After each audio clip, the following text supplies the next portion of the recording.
بسم اللہ الرحمن الرحیم.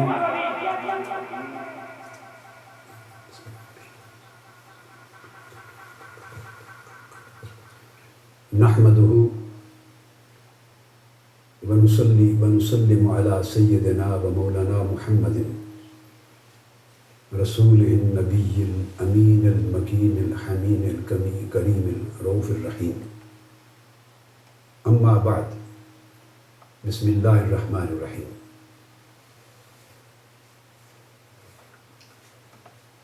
تحریک منہاج القرآن کی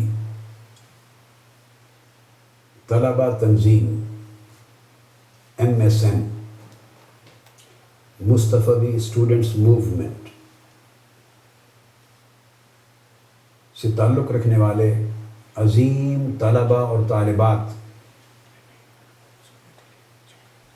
سب کو انفرادی اور اجتماعی طور پر بشمول میڈیا کے، الیکٹرانک اور پرنٹ میڈیا کے تمام نمائندگان کو السلام علیکم ورحمۃ اللہ وبرکاتہ کہتا ہوں.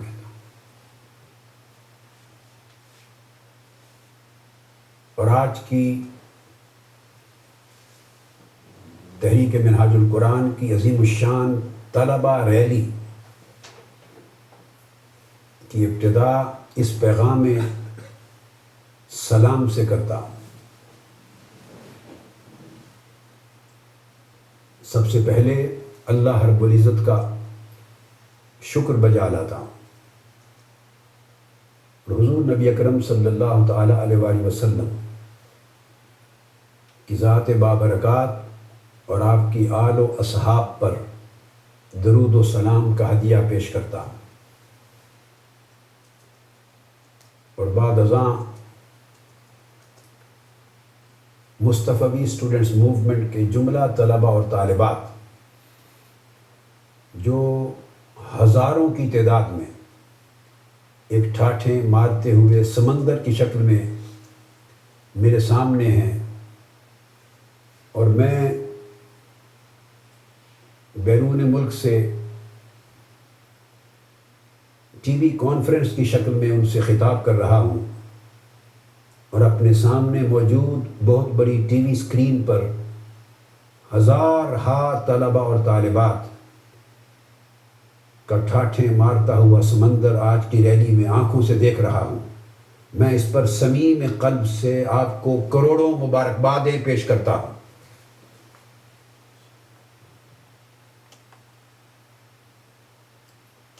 مجھے معلوم ہے کہ اس موقع پر میں خود پاکستان میں موجود نہیں ہوں.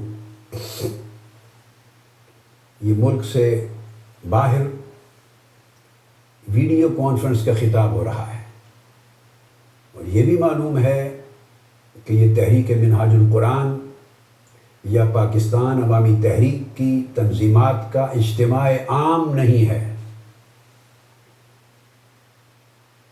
اور اس معروف معنی میں کوئی سیاسی اور مذہبی جلسہ عام نہیں ہے جس میں لاکھوں کی تعداد میں لوگوں کو بلایا جائے،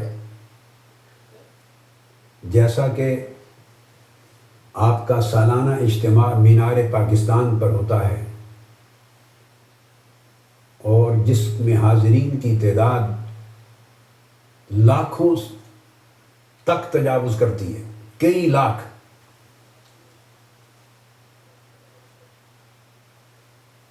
میں اس لیے آپ کو خصوصی مبارکباد پیش کر رہا ہوں کہ یہ اجتماع عام نہیں، صرف تحریک منہاج القرآن کے طلبہ اور طالبات کی تنظیم کی ریلی ہے، جو ایک ٹھاٹھیں مارتے ہوئے سمندر کی طرح ناصر باغ میں داتا دربار میں کی طرف، داتا دربار کی روڈ، کچہری کی روڈ اور سیکریٹریٹ کی روڈ اور مال روڈ، ان تمام اطراف کو جام کر دیا ہے ہزارہا طلبہ کے وجود نے. یقیناً یہ بہت بڑی کاوش ہے میرے بیٹوں کی اور بیٹیوں کی اور فرزندان قوم کی اور نانہالان قوم کی. اس پر میں آپ کو جتنی بار مبارکباد پیش کروں اتنی کم ہے. الحمدللہ تعالی آج کے اس اجتماع پر میں تحریک منہاج القرآن اور پاکستان عوامی تحریک کی مرکزی قیادت کو بھی مبارکباد پیش کرتا ہوں، اور میڈیا کا، جس میں پاکستان کے تمام major T V channels, electronic media اور لوکل الیکٹرانک میڈیا اور انٹرنیشنل الیکٹرانک میڈیا اور پرنٹ میڈیا کے تمام نمائندگان موجود ہیں، ان کی ٹی وی ٹیمز موجود ہیں، اور وہ براہ راست بہت سے حصے اس کے نشر کر رہی ہیں دنیا بھر میں۔ تو میں الیکٹرانک میڈیا اور پرنٹ میڈیا کی انتظامیہ کا، ان کے ایگزیکٹوز کا، ان کے ڈائریکٹرز کا اور ان کے جملہ کارکنان کا شکریہ ادا کرتا ہوں کہ انہوں نے اس پیغام کو قوم تک پہنچانے میں مدد کی ہے۔ آج کا طلبہ اجتماع یا طلبہ ریلی، اس پر میری گفتگو کا موضوع ہے چینج، تبدیلی۔ یہ آج کی گفتگو کا موضوع ہے۔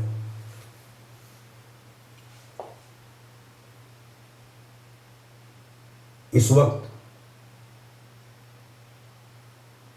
ہم اس حال کو پہنچ گئے ہیں، قیام پاکستان کے 63-64 برس بعد،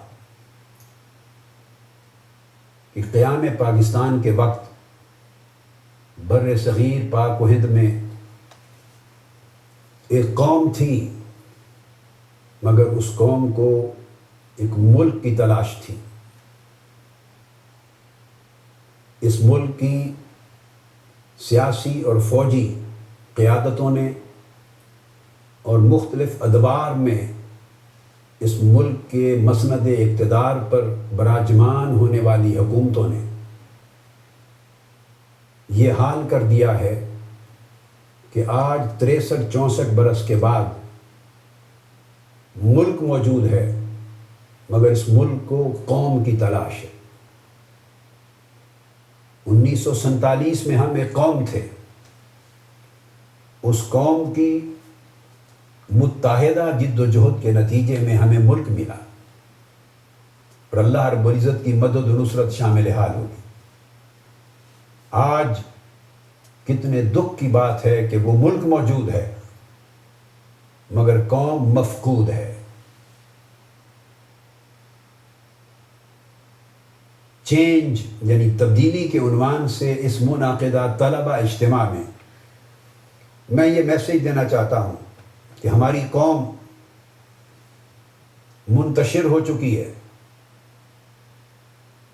اور وہ کروڑوں افراد کا بے ہنگم اجتماع بن چکا ہے، ہجوم بن چکا ہے۔ ہماری قومیت گم ہو گئی ہے، اور اس کے نتیجے میں کروڑوں افراد کے دلوں سے قوم کی محبت کا جو جذبہ ہم اپنے بچپن اور جوانی کے دور میں دیکھا کرتے تھے، وہ بھی ناپید ہو گیا ہے۔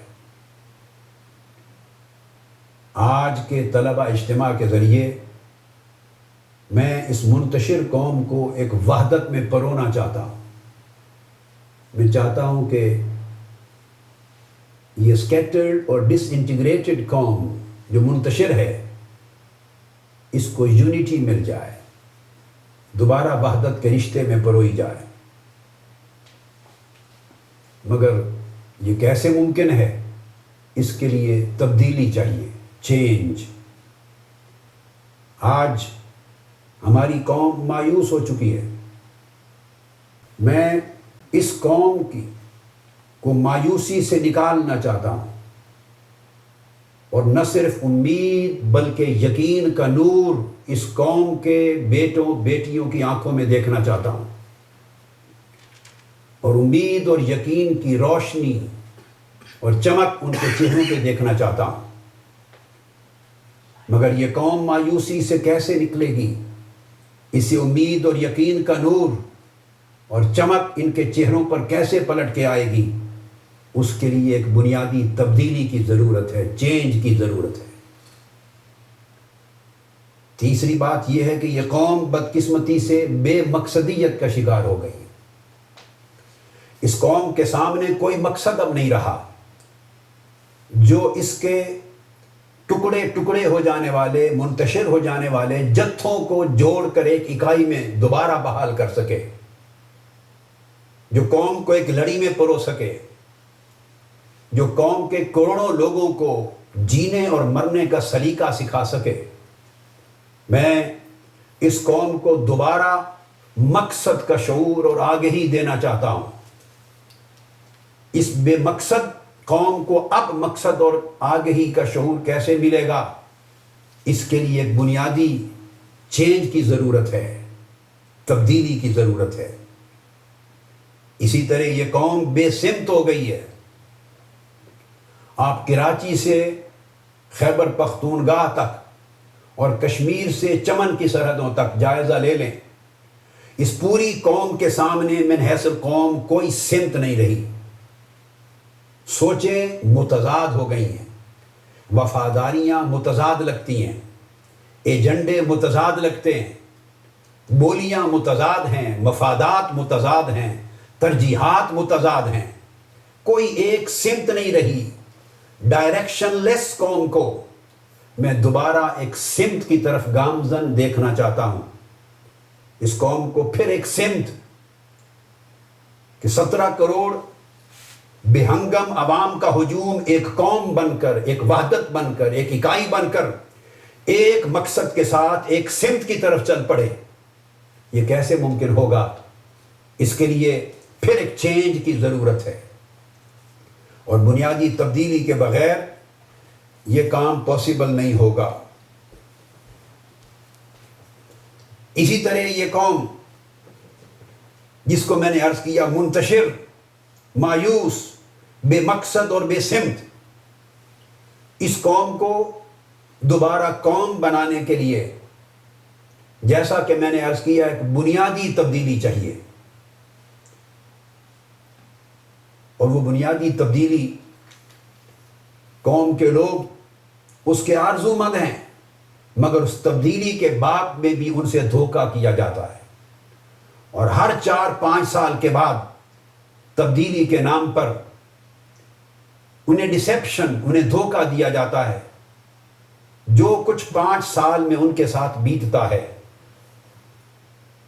اور اس کرپٹ سسٹم کے نتیجے میں، نااہل قیادتوں کے نتیجے میں، غیر شفاف نظام کے نتیجے میں، غیر مؤثر حکومتوں کے نتیجے میں اس قوم پر جو مظالم ڈھائے جاتے ہیں، اس قوم کی زندگی کو ظلم کی، محرومی کی چکی میں جس طرح پیسا جاتا ہے، ان کو بنیادی ضرورتوں سے جس طرح محروم کیا جاتا ہے، ان کو خودکشیاں کا تحفہ دیا جاتا ہے، ان کو جان و مال کی ہلاکت کا تحفہ دیا جاتا ہے، انہیں دہشت گردی اور قتل و غارت گری کا تحفہ دیا جاتا ہے، انہیں بجلی، سوئی گیس، پانی کی بنیادی ضروریات سے محرومی کا تحفہ دیا جاتا ہے، انہیں جاب لیسنس، بے روزگاری کا تحفہ دیا جاتا ہے، انہیں مایوسی کا تحفہ دیا جاتا ہے، انہیں نفرتوں کا تحفہ دیا جاتا ہے، انہیں تعصبات کا، انتہا پسندی کا تحفہ دیا جاتا ہے۔ 5 سال تک یہ اس نظام کے خلاف اپنی نفرت کو پالتے رہتے ہیں، غیظ و غضب کو پالتے رہتے ہیں۔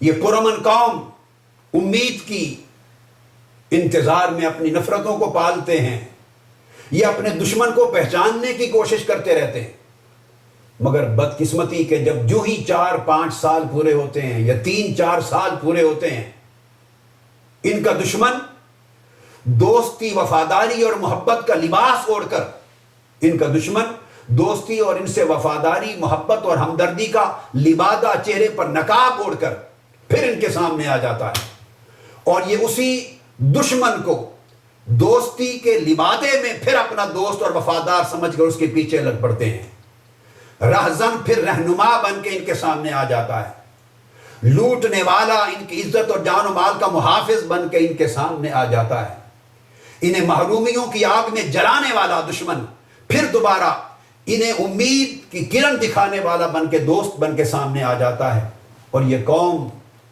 بے آگاہ قوم، اپنے دشمن کی پہچان نہ رکھنے والی قوم، اپنی سمت اور اپنا راستہ بھول جانے والی قوم، تباہ حال قوم، بد نصیب قوم، پھر اس راہزن کے پیچھے لگ جاتی ہے، اپنے ہی دشمن کے پیچھے لگ جاتی ہے، اور نتیجہ یہ ہوتا ہے کہ 3 4 5 سال میں جو نفرت غیظ و غضب کی آگ ان کی آنکھوں سے پردہ اٹھا رہی تھی، انہیں حقائق سے آگاہ ہونے کا سلیقہ سکھا رہی تھی، ان کے اندر کچھ شعور پیدا کر رہی تھی، وہ شعور کا چراغ پھر بجھ جاتا ہے۔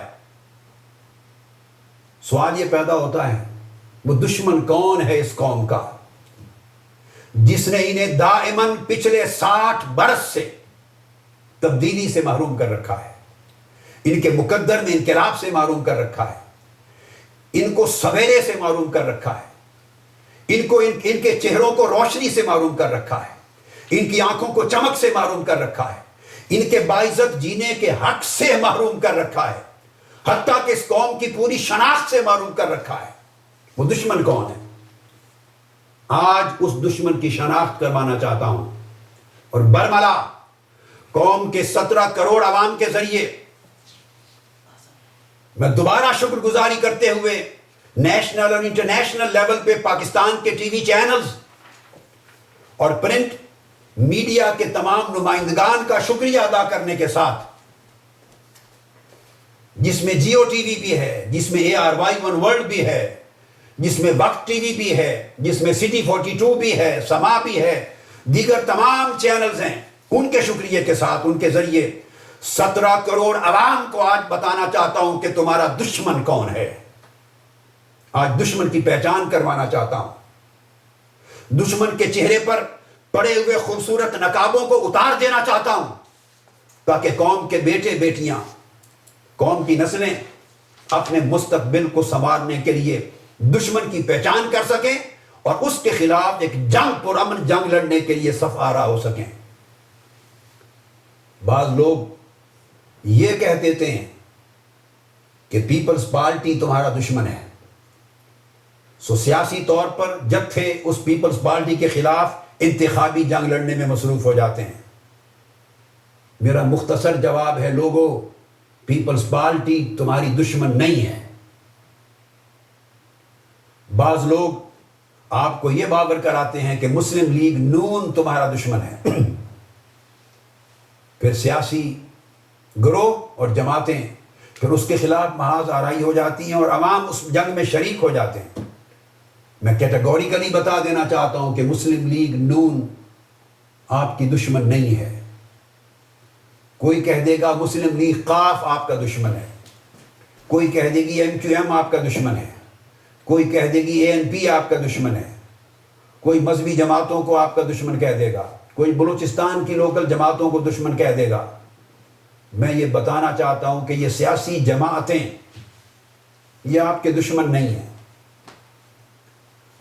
آپ کا دشمن نہ نواز شریف ہے، نہ آصف علی زرداری ہے، آپ کا دشمن نہ چودھری شجاعت علی ہے، نہ اسفندیار ولی ہے، نہ الطاف حسین ہے۔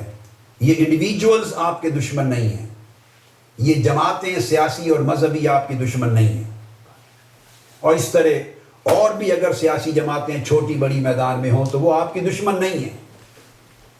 سوال پیدا ہوتا ہے کہ جب ان میں سے کوئی جماعت بھی عوام کی دشمن نہیں تو دشمن کون ہے؟ اس قوم کو کچل کس نے رکھا ہے؟ اس قوم کو محرومی کی آگ میں جلا کس نے رکھا ہے؟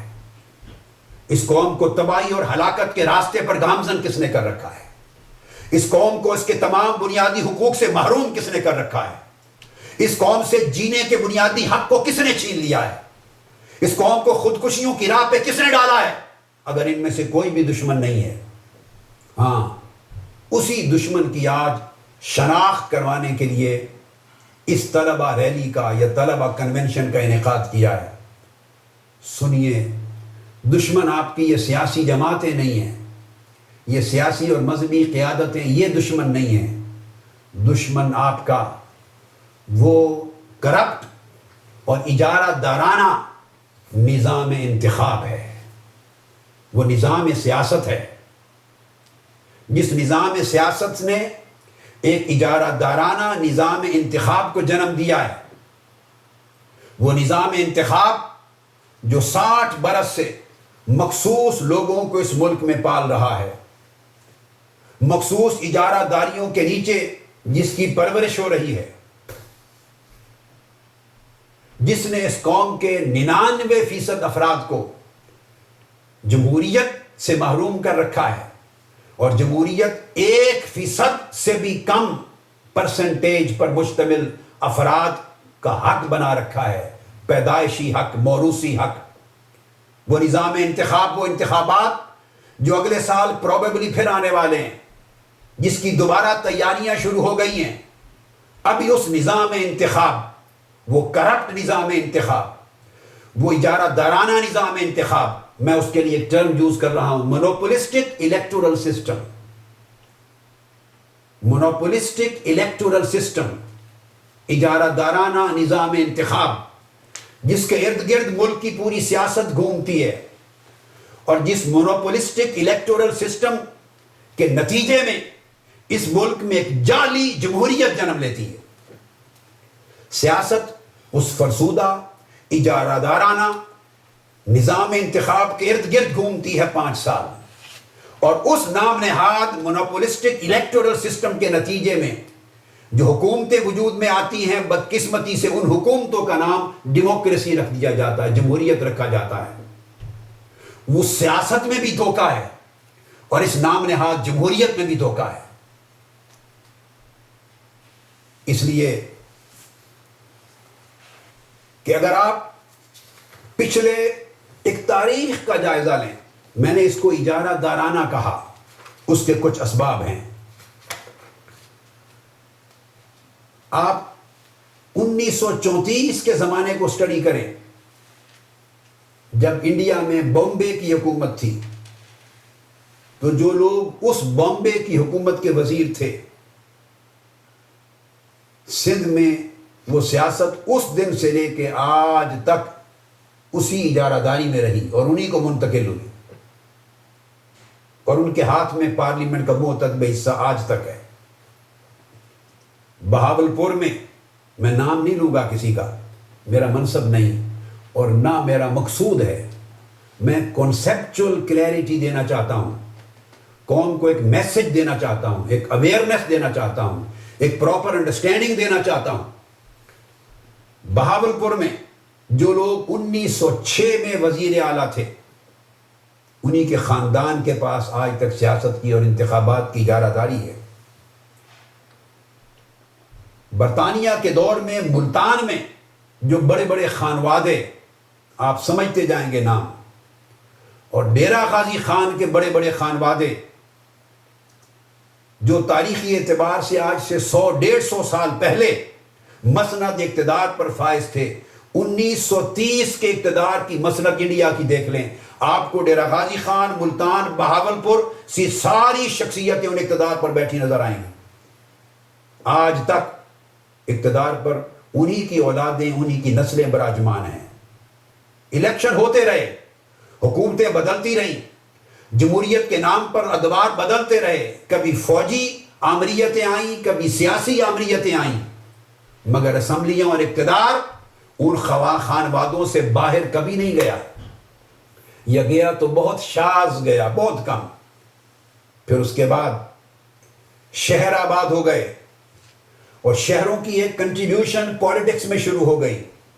تو جب شہروں کا کنٹریبیوشن ہوا تو فیوڈل لارڈز تو پہلے سے مسند اقتدار پر یعنی سیاست اور جمہوریت پر براجمان تھے، جب شہروں کا کنٹریبیوشن ہو گیا تو پھر سرمایہ دار اور بڑے بڑے بزنس مین یہ بھی اس کے شیئر ہولڈر بن گئے، وہ لاہور ہو یا فیصل آباد، سرگودا ہو یا گجرانوالہ، سیالکوٹ ہو یا راولپنڈی، اس طرح بڑے بڑے شہر ہوں، کوئٹہ ہو یا حیدرآباد ہو یا پشاور، جہاں چلے جائیں آپ کو 20 حلقوں تک مخصوص لوگ براجمان نظر آئیں گے جو جاگیردار تھے اور شہری علاقوں میں سرمایہ دار ہیں، بڑے بڑے بزنس مین ہیں، اور کم سے کم 5-7 کروڑ سے لے کر 20 کروڑ تک کی انویسٹمنٹ ایک الیکشن کی قومی اسمبلی کی سیٹ پہ کر سکتے ہیں۔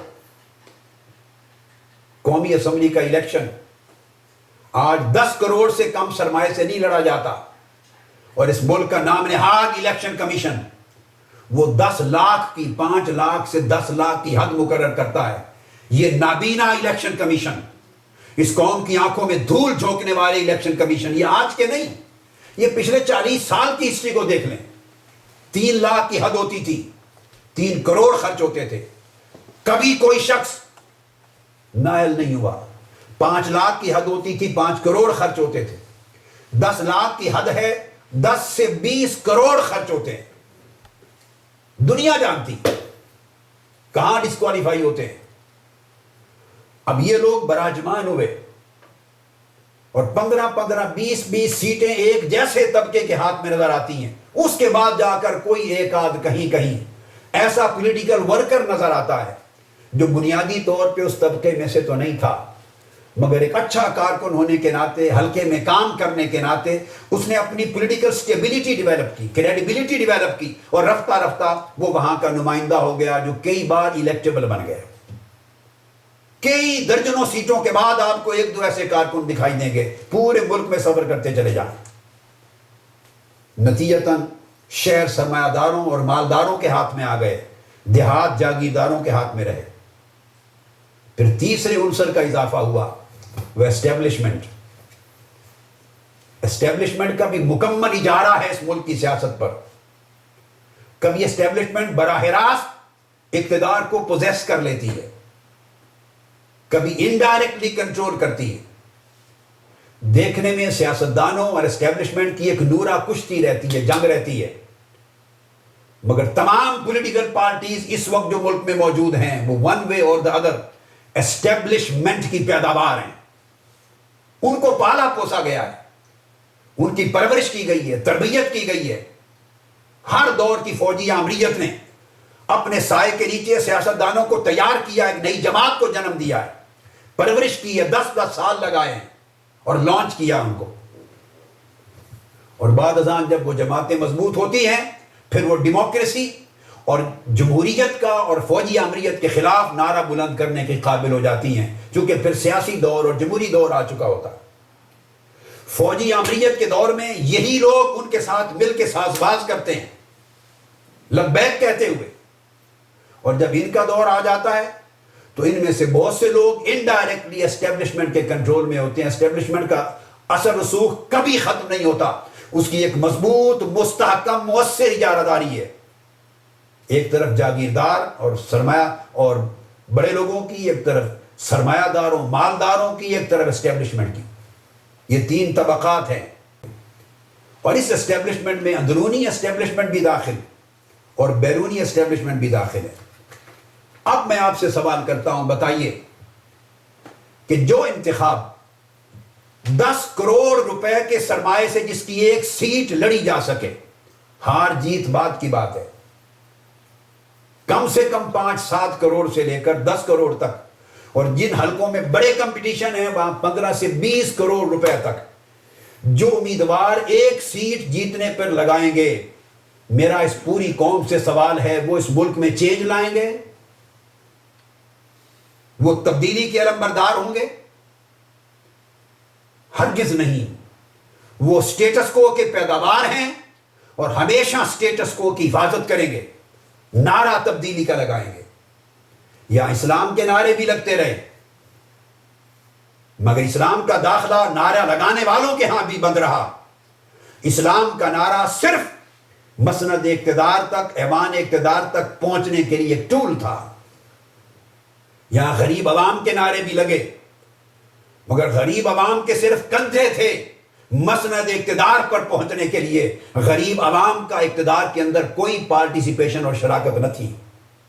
یا جمہوریت کے نعرے بھی لگتے ہیں، جمہوریت ایک ٹول ہے، جسٹ ایک دھوکہ ہے مسند اقتدار اور پارلیمنٹ میں پہنچنے کے لیے، اور 5 سال تک وہ جمہوریت پھر عوام میں سے کسی غریب کا حال پوچھنے کو تیار نہیں ہوتی۔ یہاں احتساب کا نعرہ بھی لگا، اکاؤنٹیبلٹی کا، جس کو جو نعرہ سوٹ کرتا ہے۔ جب فوجی آمریت آتی ہے وہ احتساب، اکاؤنٹیبلٹی اور گڈ گورننس کے نعرے لگا کر اس ملک کے اقتدار پر قبضہ کرتے ہیں، اور جب سیاسی آمریت آتی ہے تو وہ عوام اور جمہوریت کا نعرہ لگا کے ملک کی اقتدار پہ قبضہ کرتے ہیں۔ مگر جہاں تک عوام کی حقیقی زندگیوں میں تبدیلی کا تعلق ہے، دونوں ادوار میں نتیجہ ایک رہتا ہے، نہ کسی فوجی آمریت میں. ایوب خان کا دور دیکھ لیں، جنرل ضیاء الحق کا دور دیکھ لیں، جنرل پرویز مشرف کا دور دیکھ لیں. احتساب کے ناموں پر بھی آئے، اسلام کے نام پر بھی آئے، گڈ گورننس کے نام پر بھی آئے، اکاؤنٹیبلٹی کے نام پر آئے، ڈیوولوشن آف پاورز کے نام پر آئے، ڈیموکریسی کے نام پر آئے. یہ سب دھوکے دیے گئے، مگر فوجی آمریتوں کے دور میں اس ملک کے کروڑوں عوام میں کسی ایک شخص کی زندگی میں تبدیلی نہیں آئی، کسی کے مایوس چہرے پر مسکراہٹ نہیں آئی، کسی کو محرومیوں کے اندھیروں سے نکالنے کا اہتمام نہیں کیا. پھر سیاسی دور بھی آئے. سیاسی دور نے جمہوریت کا نام لے کر صرف پارلیمنٹ کریٹ کی، اور جب پارلیمنٹ میں آ گئے اب آپ اپنے حال کو دیکھ لیں، لوگ قتل ہو رہے ہیں، ملک کی سالمیت گروی رکھ دی گئی، ملک کی خود مختاری گروی رکھ دی گئی ہے. پاکستان کو بیرونی طاقتوں کی کالونی بنا دیا گیا ہے. پاکستان نہ اپنے داخلی امور کا فیصلہ کرنے میں آزاد رہا ہے، نہ اپنے ریجنل میٹرز میں ڈیسیژن لینے میں آزاد رہا ہے، نہ اپنی خارجہ پالیسی میں آزاد رہا ہے، نہ اپنے ڈیفنس ڈیسیژنز میں آزاد رہا ہے، نہ ملک کی دہشت گردی کے خاتمے کے بارے میں کوئی فیصلہ کرنے میں آزاد رہا ہے. حتیٰ کہ پارلیمنٹس ربر سٹیمپڈ ہیں. وہ پچھلے دور میں بھی ربر سٹیمپ تھی، آج کے دور میں بھی ربر سٹیمپ ہیں. مگر آج بولی بدل گئی، چونکہ انتخاب کے نام پر الیکٹ ہو کر لوگ آئے ہیں، لہٰذا وہ کہتے ہیں ہمیں عوام نے منتخب کیا ہے. اب اس ملک میں جمہوریت کی غرض و غایت، جمہوریت کا ریلیونس، جمہوریت کا تعلق عوام سے صرف اتنا ہے، یہ حق ان کو ووٹ دینے کا ہر 5 سال کے بعد ملتا ہے. یہ ہے عوام کی جمہوریت. 5 سال کے بعد ایک دوبارہ میلہ لگتا ہے.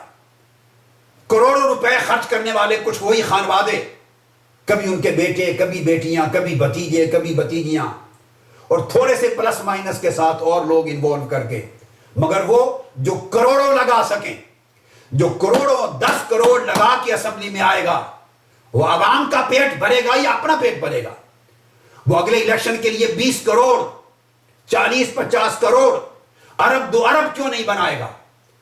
اس نے اپنی کانسٹیٹوئنسی کے لیے لوگوں کو آٹے کے تھیلے بھی دینے ہیں، اس نے سڑکیں بھی بنانی ہیں، کھمبے بھی لگوانے ہیں، نالیاں بھی بنوانی ہیں، لوگوں کے گھر نان بھی بھیجنا ہے، کرپشن بھی کرنی ہے، اولادوں اور نسلوں کے مال بھی پالنا ہے، بیرون ملک اکاؤنٹ بھی بنانے ہیں، جائیدادیں بنانی ہیں، ایجنسیاں بنانی ہیں. پورے ملک کو لوٹے گا نہیں تو اور کیا کرے گا؟ مجھے ایک شخص کی بات یاد ہے، میں نام نہیں لینا چاہتا. ایک الیکشن تھا ملک میں، بڑی پرانی بات ہے، بہت پرانی بات ہے، جس میں اور آج میں سمجھیں سینکڑوں گنا اخراجات کا فرق آ گیا ہے. اس وقت کسی نے براہ راست مجھ سے کہا تھا کہ اس وقت تک میں اپنی پارٹی کے الیکشن پر یا اپنے الیکشن پر 2 ارب سے زائد خرچ کر چکا ہوں. یہ بڑی پرانی بات، میں اتنا جملہ بول رہا ہوں آپ کو.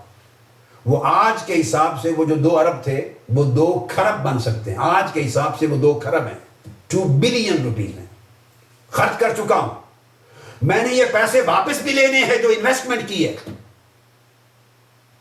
اور پھر جو انویسٹمنٹ کی ہے مجھے معلوم ہے اگلا الیکشن کا وقت آنے تک کئی گنا اخراجات بڑھ چکے ہوں گے، مہنگائی. میں نے اگلے الیکشن کے لیے سرمایہ بھی جمع کرنا ہے، اس کی تیاری بھی کرنی ہے. سٹیک لگے گا، رسک پر ہوگا، اس کی کمپنسیشن کا بھی اہتمام کرنا ہے. تو مجھے بتائیے، ایک انڈیویجول کروڑوں روپے لگا کر جب پارلیمنٹ میں پہنچے گا تو وہ آپ کا نمائندہ ہوگا، وہ اس ملک کے محنت کشوں کا نمائندہ ہوگا، وہ طلبا کا نمائندہ ہوگا، وہ غریب عوام کا نمائندہ ہوگا، وہ کسانوں کا نمائندہ ہوگا، وہ تاجروں کا نمائندہ ہوگا. کس کا نمائندہ ہوگا؟ وہ اپنے مفادات کا نمائندہ ہے، اپنی ذاتی ترجیحات کا نمائندہ ہے. سو یہ الیکشن جس میں ایک امیدوار کروڑوں روپے انویسٹ کرنے کے بعد اسمبلی تک پہنچتا ہے، وہ الیکشن سب سے بڑا واحد دشمن ہے پاکستان کے 17 کروڑ عوام کا. وہ کبھی عوام کو ان دکھوں اور مصائب سے ریلیف نہیں دے سکتا. اور پھر اس کی پوری مینجمنٹ، اور پھر اب حالت یہ ہو چکی ہے کہ اب جماعتوں کا منشور بھی ختم ہو گیا. پبلک نے دھوکے کھا کھا کر اس ڈسیپشن کو ایکسپٹ کر لیا. اب نہ کوئی منشور چھاپتا ہے، نہ کوئی منشور پوچھتا ہے. بعض اوقات یک نکاتی منشور چل پڑتا ہے. بس ایک کہہ دے گا کرپشن کے خلاف، میرا منشور کرپشن کا خاتمہ ہے، دیٹس اٹ. قوم کو کچھ پتا نہیں کہ یہ خاتمہ کس طرح ہوگا، اس کی خارجہ پالیسی کیا ہوگی، داخلہ پالیسی کیا ہوگی، اس ملک کو خسارے سے کیسے نکلائے گا، امپورٹ اور ایکسپورٹ میں تبدیلی کس طرح لائے گا، روزگار کیسے دے گا، جاب کیسے دے گا، ایجوکیشن پہ کتنا خرچ کرے گا، ہیلتھ پر کیا خرچ ہوگا، انفراسٹرکچر پہ کیا خرچ ہوگا، ریجنل تعلقات کیا ہوں گے، بین الاقوامی پالیسی میں آزادی کیسے آئے گی، کچھ معلوم نہیں، نہ کوئی پوچھنے والا ہے. ایک شخص نے کہہ دیا کہ کرپشن کا خاتمہ، ایک شخص کہہ دے گا کہ میں سوئٹزرلینڈ کے اکاؤنٹ واپس لاؤں گا. بس کسی کو اس کے علاوہ کوئی منشور پوچھنے کی ضرورت نہیں ہے.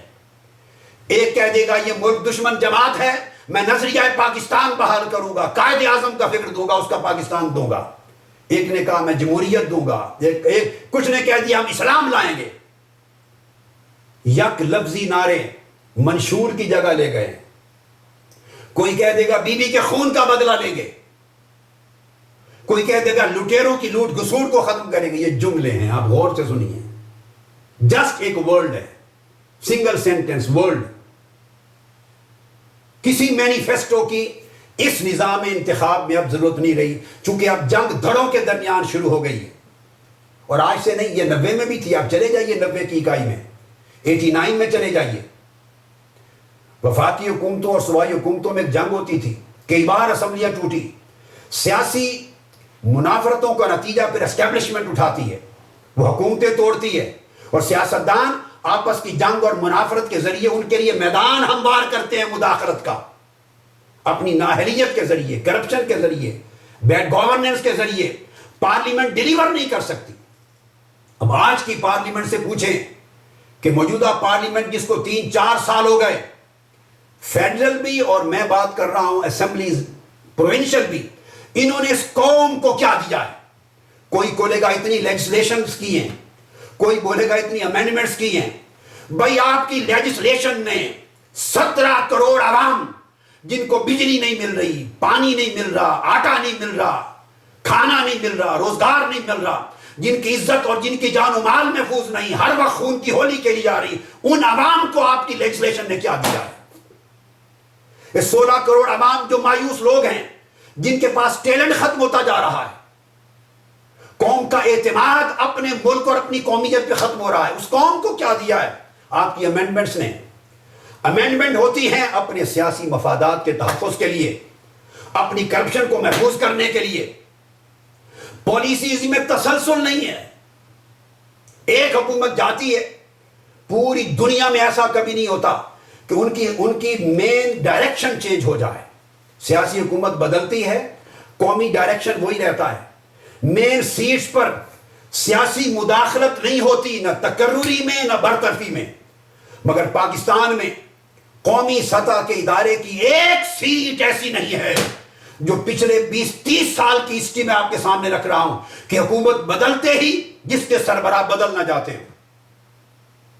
حکومت بدلے گی، پی آئی اے کی ساری ہیار کی بدل جائے گی، اسٹیل مل بدل جائے گی، ریلوے کی بدل جائے گی، فوجی اداروں کی بدل جائے گی جو سول طریقے پہ چلتے ہیں ریٹائرمنٹ کے بعد، سول بڑے بڑے اداروں کی، وابڈا کی، سب کی بدل جائے گی. نئی حکومت آئے گی، نیا پلان ہوگا، پھر سارے ہیڈز بدل جائیں گے، ماتحت بدل جائیں گے، نیا پلان ہوگا. ہر 4 سال کے بعد جو کام 3-4 سال ہوا ہوتا ہے دوبارہ زیرو سٹارٹ ہو جاتا ہے، دوبارہ کومنسمنٹ فرام زیرو ہوتی ہے. ہم ہر 4 سال کے بعد زیرو پہ کھڑے ہوتے ہیں، اور جہاں سے چلے تھے کنویں کے بیل کی طرح قوم وہیں کی وہیں کھڑی رہتی ہے.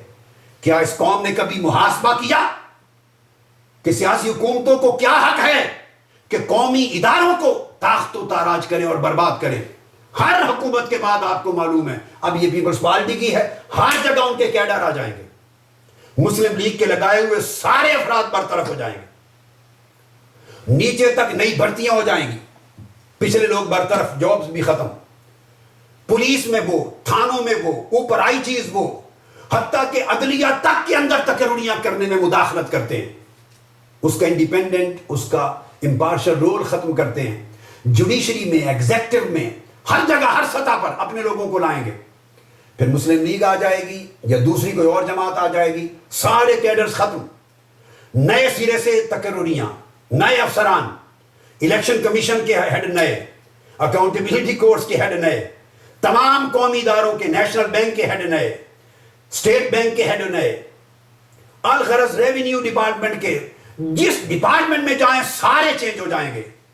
ایسا تماشا میں قوم کو بتانا چاہتا ہوں میڈیا کے ذریعے, اللہ کی عزت کی قسم, مشرق سے مغرب تک میں نے دنیا دیکھی ہے, ترقی جمہوریت کا نام لینے والے ملکوں میں ایسا تماشا کبھی نہیں دیکھا. ایک کنٹینیوٹی آف پالیسی رہتی ہے, ان کی پلاننگ ہوتی ہے, 3 سالہ 3 طرح کی پلاننگ ہوتی ہیں. ایک بجٹ بیسڈ اینول پلاننگ ہوتی ہے. میں جو قوم کو شعور دینا چاہتا ہوں, اگر قوم ایک قوم بننا چاہتی ہے, ایک تابناک روشن مستقبل دیکھنا چاہتی ہے, تو ایک اینول پلاننگ ہوتی ہے بجٹ بیسڈ. وہ بھی کوئی نہیں ہے اس پاکستان میں کسی جماعت کے ہاں. ایک 5 ایئرس پلاننگ ہوتی ہے الیکشن بیسڈ. جب وہ 5 سال کے لیے اقتدار میں آئے تو 5 سال میں یہ ڈیلیور کریں گے. نہ کوئی ڈیلیور کرنے والا ہے, نہ اس پر مواخذہ کرنے والا ہے, نہ کوئی پوچھنے والا ہے. قوم کے اندر پوچھنے کا شعور جب بیدار ہوتا ہے, بم بلاسٹ کروا دیے جاتے ہیں, 10 15 20 قتل و غارت گری کے واقعات کروا دیے جاتے ہیں, برطرفی ہو جاتی ہے, کوئی نیا ایونٹ ہو جاتا ہے, نئے ایشو کریٹ ہو جاتے ہیں تاکہ میڈیا اور قوم کی ساری توجہ اس طرف لگ جائے. یہ پورا گھناؤنا کھیل ہے جو سیاسی قیادت تسلسل کے ساتھ پاکستان کے 17 کروڑ عوام سے کرتی رہتی ہے. ایشوز پر توجہ نہ رہے, اور جب وہ رو پیٹ کر باہر نکلتے ہیں, تھوڑی دیر کے لیے ان کو بجلی میں سہولت دے دی جاتی ہے 4 دن, تاکہ ان کا غیظ و غضب ٹھنڈا, گھر چلے جائیں. 4 دن 5 دن کے بعد پھر اس کے بعد حالات وہی. تو یہ ایک پورا کا پورا یہ ڈیلیورنس کا عالم ہے, جس کی وجہ سے میں یہ عرض کر رہا ہوں, جن ملکوں میں انتخاب ہوتے ہیں, ہاں یہاں ایک چیز میں آگے چل کے یہ کہوں گا, مگر ایک چیز یہاں کوٹ کر لوں. ایک سوال ذہن میں پیدا ہوتا ہے, تبدیلی, جس کی میں نے بات کی, جو آج کے اس کنونشن کا عنوان ہے. میرا میسج ہے چینج, تبدیلی. تو ذہن میں آتا ہے کہ تبدیلی کے راستے کیا ہیں, کس طرح تبدیلی لائی جائے. 3 راستے عام طور پہ ذہن میں آتے ہیں. یہ لوگ جب سوچتے ہیں تو ان کی دھیان 3 راستوں میں سے کسی ایک کی طرف جاتا ہے. ایک تبدیلی وہ سوچتے ہیں بذریعہ فوج. یہ ٹوٹلی میرا آنسر ہے نو. فوج کے ذریعے تبدیلی, ملیٹری پوزیشن, فوجی آمریت ملکی مسائل کو نہ کبھی حل کر سکا ہے نہ کبھی کرے گا. اس سے ادارے برباد ہوتے ہیں, ساکھ ختم ہوتی ہے, اور تھوڑے زیادہ جان جو اداروں میں آئی ہوتی ہے وہ بھی ختم ہو جاتی ہے, اور اس میں بھی کرپشن پر انتہا درجے کی ہوتی ہے. ہاں بیرونی طاقتوں کو ان کے ساتھ انٹریکٹ کرنے میں آسانی ہوتی ہے کہ سنگل پرسن سے بات کر رہے ہوتے ہیں, پارلیمنٹ سے نہیں, اور سنگل پرسن سے بات کر کے ڈیسیژن لینا ان کے لیے آسان ہوتا ہے. بیرونی طاقتوں کے لیے سازگار ہے ملیٹری ڈکٹیٹرشپ, مگر ملک اور قوم اور ملت کے لیے تباہ کن. تو بذریعہ فوج یہ آمریت کا راستہ ہے, یہ تبدیلی کا راستہ نہیں ہے. اس کے تجربے آپ بہت کر چکے. دوسرا جواب بعض ذہنوں میں, انتہا پسند ذہنوں میں آتا ہے کہ تبدیلی بذریعہ طاقت, بذریعہ بندوق, یہ دہشت گردی کا راستہ ہے. My answer is no, absolute no. یہ دہشت گردی کا راستہ ہے. ہم اس ملک کو دہشت گردی کی, آپ دیکھ چکے ہیں اس کے کتنے نقصانات ہوئے. اس ملک کو دہشت گردی سے نجات دلانا چاہتے ہیں. بندوق قوم کے جوانوں اور قوم کے افراد کے ہاتھوں سے لے لینا چاہتے ہیں. ان کے ہاتھ میں امن کی بندوق دینا چاہتے ہیں, علم کی بندوق دینا چاہتے ہیں, شعور کی اسلحہ دینا چاہتے ہیں, کردار کا اسلحہ دینا چاہتے ہیں. یہ گولی بندوق کا خاتمہ کرنا چاہتے ہیں پورے ملک سے. تو تبدیلی بندوق کے ذریعے نہیں, یہ دہشت گردوں کا راستہ ہے, انتہا پسندوں کا راستہ ہے, ملیٹنسی ہے. ملیٹنسی نہ اسلام میں ہے اور ٹیررزم نہ پاکستان میں ہے. پاکستان کو ایک ماڈریٹ پیسفل سٹیٹ ہونے کا نقشہ دنیا کو پیش کرنا ہے.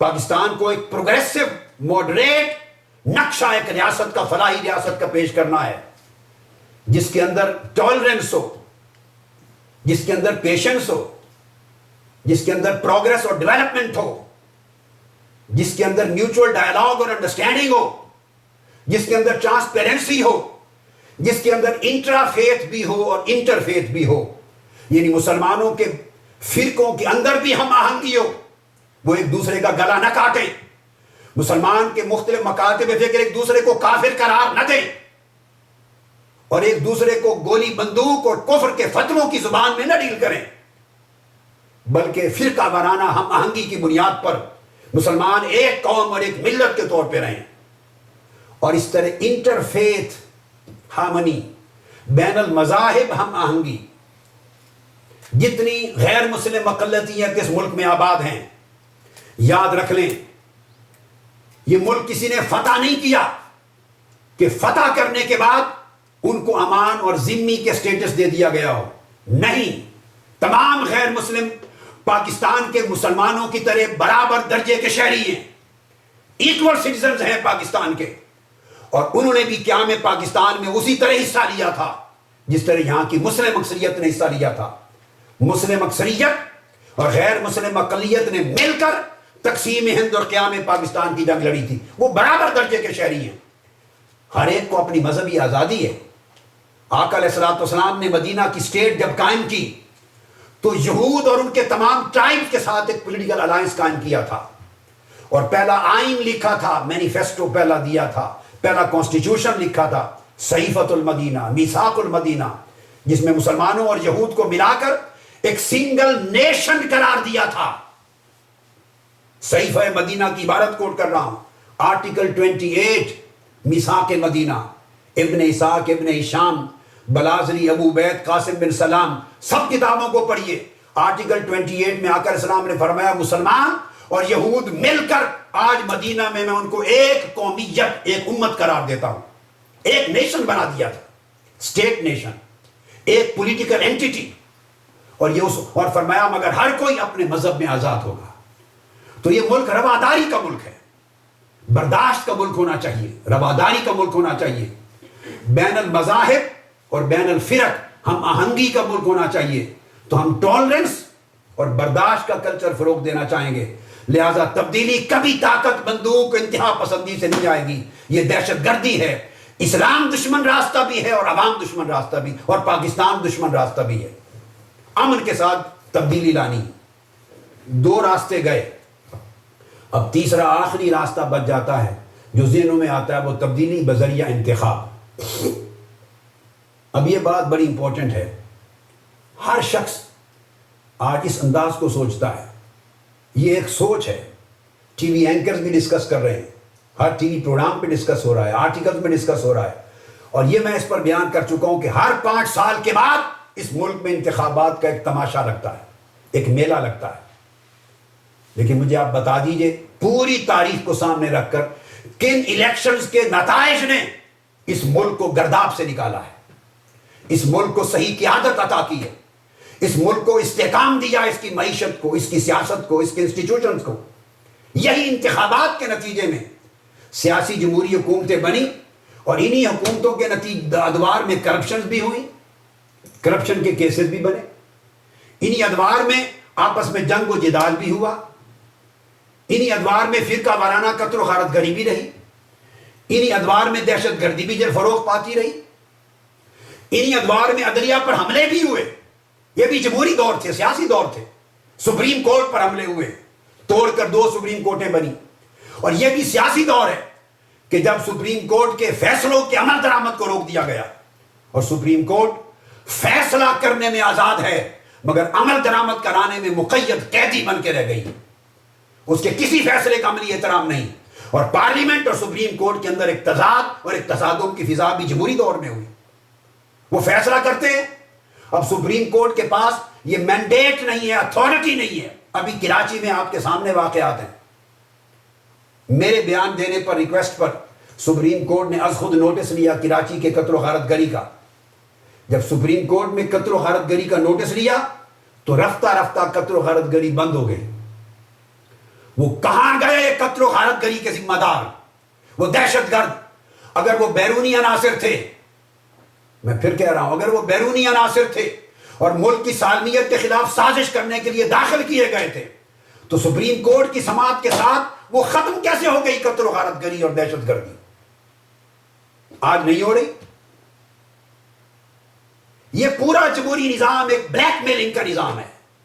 اس میں لوگوں کی گردنیں بھی لی جاتی ہیں, عوام کا مال بھی لیا جاتا ہے. مگر سپریم کورٹ کا فیصلہ آیا, آپ نے دیکھ لیا, اس نے صرف تجاویز دے دی, سفارشات دے دی, واز کر دیا, لوگوں کو سجیشنز دے دی, مگر عمل درآمد انہی با اثر حکومتی طبقوں کے ہاتھ میں ہے, جس کے بارے میں سپریم کورٹ نے خود لکھا کہ ان میں سے ہر ایک جماعت کے پاس دہشت گردوں کی ایک تنظیم, مسلح تنظیمیں ہیں, جو خود اس دہشت گردی اور قتل و غارت گری کے ذمہ دار ہیں, جو خود اس تباہی اور ہلاکت کے ذمہ دار ہیں. عمل درآمد کون کرے گا؟ جو سپریم کورٹ حکومت کے حوالے سے کسی بیرونی ملک کے کورٹ کو ایک خط نہیں دکھا سکی آج تک, ایک خط. اس سپریم کورٹ کی آزادی کیا آزادی ہے؟ یہ ڈیموکریسی ہے. تو کبھی وہ ٹکڑے ہو جائے, اس پر حملہ ہو جائے, اور کبھی اپاہج ہو کے بیٹھی رہے اور کہے کہ سپریم کورٹ آزاد ہے, فیصلہ کرنے میں آزاد ہے, مگر اپنے فیصلوں پر عمل درآمد کرانے میں قیدی ہے, محتاج ہے, اپاہج اور مفلوج ہے. تو سوال پیدا ہوتا ہے کہ یہ جو صورت بنتی ہے کہ تبدیلی بذریعہ انتخاب, اس انتخاب کی بات میں کر چکا ہوں. انتخاب بے شک ایک آئیڈیل چیز ہے, میں اس کا قائل ہوں, مگر یاد رکھ لے انتخاب, محض انتخاب کا نام جمہوریت نہیں ہے. جمہوریت ایک ٹوٹیلٹی ہے, ایک بڑی کلیت ہے, اس کا ایک جز ہے انتخاب. اور وہ بھی اگر آپ UN جنرل اسمبلی کے ریزولوشنز پڑھیں, 2001 کے ریزولوشن جس میں انہوں نے ڈیفائن کیا ہے جمہوریت کو, ڈیموکریسی کو, تو انہوں نے الیکشنز کو جینون الیکشنز کہا ہے, جس میں fair, free and fair expression of people's will ہو اور پروسیس جینون ہو. 3 لفظ یہ جمہوریت کے اندر جو انتخاب کی تعریف ہے اس کے لیے 3 شرائط ہیں. پروسیس الیکشن کا جینون ہو, اور free and fair expression of people's will ہو ان اٹس ریئل سینس. اب آپ اپنے ایمان سے کہیے کہ الیکشن کا ایک ماحول تو بنایا جاتا ہے, مگر جس ملک میں 99% افراد قوم کے وکلاء, تاجر, پروفیسر ریٹائرڈ, انٹیلیجنشیا, پڑھا لکھا نوجوان, سائنٹسٹ, ٹیکنالوجسٹ, تعلیم یافتہ افراد, سفید پوش, جن کے پاس حرام کے ذرائع کروڑوں روپے الیکشن میں جھونکنے کے نہیں, کیا وہ الیکشن میں حصہ لے سکتے؟ اچھا, میں اس سوال کو یوں کرتا ہوں, یہی ایگزسٹنگ پولیٹیکل پارٹی, خواہ وہ پیپلز پارٹی ہو یا مسلم لیگز ہو, کوئی ہو, یہ بڑے بڑے بگ گنز کو چھوڑیں, اپنی جماعتوں کے نظریاتی کارکنوں کو, وہ ماسٹرز ہوں, وہ PhD ہوں, تجربہ کار ہوں, سائنٹسٹ ہوں, ٹیکنالوجسٹ ہوں, اکانومسٹ ہوں, سوشل سائنسز میں ایکسپرٹ ہوں, ایگریکلچر میں ایکسپرٹ ہوں, فائنانس میں ایکسپرٹ ہوں, مینجمنٹ میں ایکسپرٹ ہوں, تعلیم یافتہ کیڈر, مگر بالکل متوسط سفید پوش لوگ بگ گنز کو چھوڑ کے ان کو ٹکٹ دے دیں, وہ الیکشن جیتیں گے؟ سمپل سوال ہے, آنسر نو. جو جماعت با کردار تعلیم یافتہ کارکنان کو سیٹوں کے لیے ٹکٹ دے گی, وہ جماعت الیکشن ہار جائے گی. دشمن کون ہوا, جماعت یا سسٹم, مونوپولسٹک الیکٹورل سسٹم؟ دشمن کون ہے؟ یہ الیکشن با کردار آدمی کی اس میں گنجائش نہیں ہے, سفید پوش شخص کی اس کے اندر کوئی روم نہیں ہے. تعلیم یافتہ شخص, تجربہ کار شخص جو ڈیلیور کر سکتا ہے, اس ملک کی تقدیر بدل سکتا ہے, نوجوانوں کے لیے پلاننگ کر سکتا ہے, اپنے علم اور تجربہ کی بنیاد پر اس قوم کو دے سکتا ہے, اس کی جگہ نہیں ہے اس الیکشن کے نظام میں, کنٹیسٹ نہیں کر سکتا. یہی تو وجہ ہے آپ جب پارٹی سے بات کرتے ہیں کہ آپ پھر انہیں کو ٹکٹ دے رہے ہیں, کسی سے سوال کرتے ہیں کہ آپ چینج کی بات کرتے ہیں, مگر آپ کی پارٹی میں سارے وہی لوگ آ رہے ہیں دوسری پارٹیوں سے جن سے قوم مایوس ہے. تو جواب ہر سیاستدان کیا دیتا ہے کہ کیا کرے اس الیکشن میں, پھر الیکٹیبلز چاہیے, وننگ ہارسز چاہیے, ان کے بغیر الیکشن نہیں لڑا جا سکتا. بس یہاں جا کر سٹوری ختم ہو جاتی. یہ جو الیکٹیبلٹی ہے, میں ایک لفظ بول رہا ہوں, کرائٹیرین فار